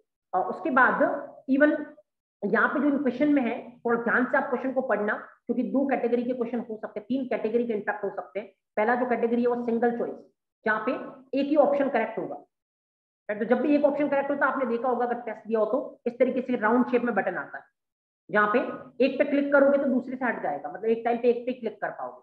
तो अगर ऐसे बटन दिखे, मतलब आप वैसे भी समझ सकते हो कि क्वेश्चन में रेस्पॉन्स एक ही होने वाला है, एक ही करेक्ट होने वाला है, राइट? दूसरा कैटेगरी वो है जहाँ पे एक ही क्वेश्चन के मल्टीपल ऑप्शन करेक्ट हो सकते हैं, उसमें इस तरीके से चेकबॉक्स बने हुए आएंगे, राइट? तो यहाँ पे आप एक साथ मल्टीपल को चेक कर सकते हो। तो खास करके इन क्वेश्चन पे ध्यान देना, ऐसा नहीं हो कि आपको एक सही लगा और आप आगे बढ़ गए, नहीं।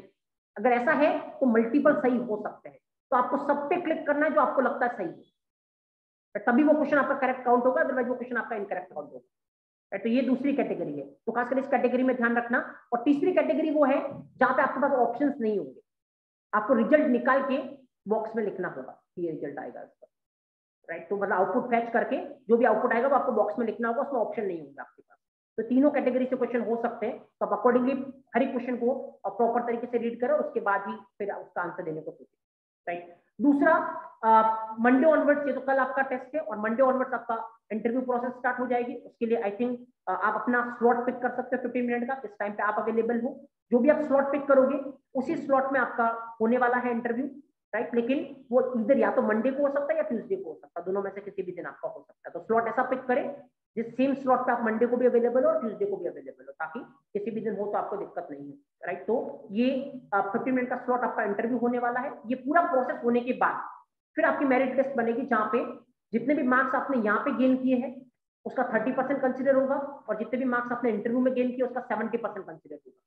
मतलब इंटरव्यू का वेटेज आपका 70% रहेगा और एग्जाम का वेटेज आपका 30% रहेगा। अकॉर्डिंगली आपकी मेरिट लिस्ट होने वाली, जिसके बेसिस पे whether you are in for this program और आउट, वो आपको पता चल जाएगा, राइट। तो दैट्स द सीन। पूरा प्रोसेस ऑनलाइन होने वाला है, ऑफलाइन किसी भी तरीके से आने की रिक्वायरमेंट नहीं है इस प्रोसेस के लिए। एग्जाम भी आपका ऑनलाइन होगा और इंटरव्यू प्रोसेस भी आपका ऑनलाइन होगा। इंटरव्यू आपके गूगल मीट पे होने वाला है। जैसे ही आप स्लॉट वाला फॉर्म फिल करोगे आपको इंटरव्यू से पहले मेल आ जाएगा आपके पास, राइट, कि किस मोमेंट पे, मतलब क्या कौन सी मीट का लिंक जो भी होगा वो आपको मेल पे रिसीव हो जाएगा, जो भी आपने मेल आईडी डाली होगी, तो उस पर आपको इंटरव्यू का लिंक मिल जाएगा। अकॉर्डिंगली उसको उस स्लॉट के टाइम पे आपको ज्वाइन करने की रिक्वायरमेंट है। तो ये कुछ इंस्ट्रक्शन है। All the very best for your exam and interview, and I am hoping कि सबसे मिलूं मैं 10 डेज के सेशन के बाद, बट देखते हैं कि कितने लोग हो पाते और कितने नहीं। तो all the best for the exam and interview. रोकते अपन जावा के सेशन को यहाँ पे। नेक्स्ट जो सेशन होगा वो मंडे से नहीं होगा, अब इधर सेशन या तो वेडनेसडे से होगा या थर्सडे से वापस स्टार्ट होगा। फिर वही जो जिनका सिलेक्शन हुआ उन्हीं को एंट्री मिलेगी और आगे के सेशन अपन कंटिन्यू करेंगे। तो 2 दिन इंटरव्यू प्रोसेस चलेगी, मंडे और ट्यूसडे को, तो कोई सेशन नहीं आपके। सेशन वापस वेडनेसडे या थर्सडे ऑनवर्ड अपन मिलेंगे और फिर अपन रेगुलर इस जर्नी का पार्ट बनेंगे, right. So that's all guys, thank you so much, have a good day guys, thank you।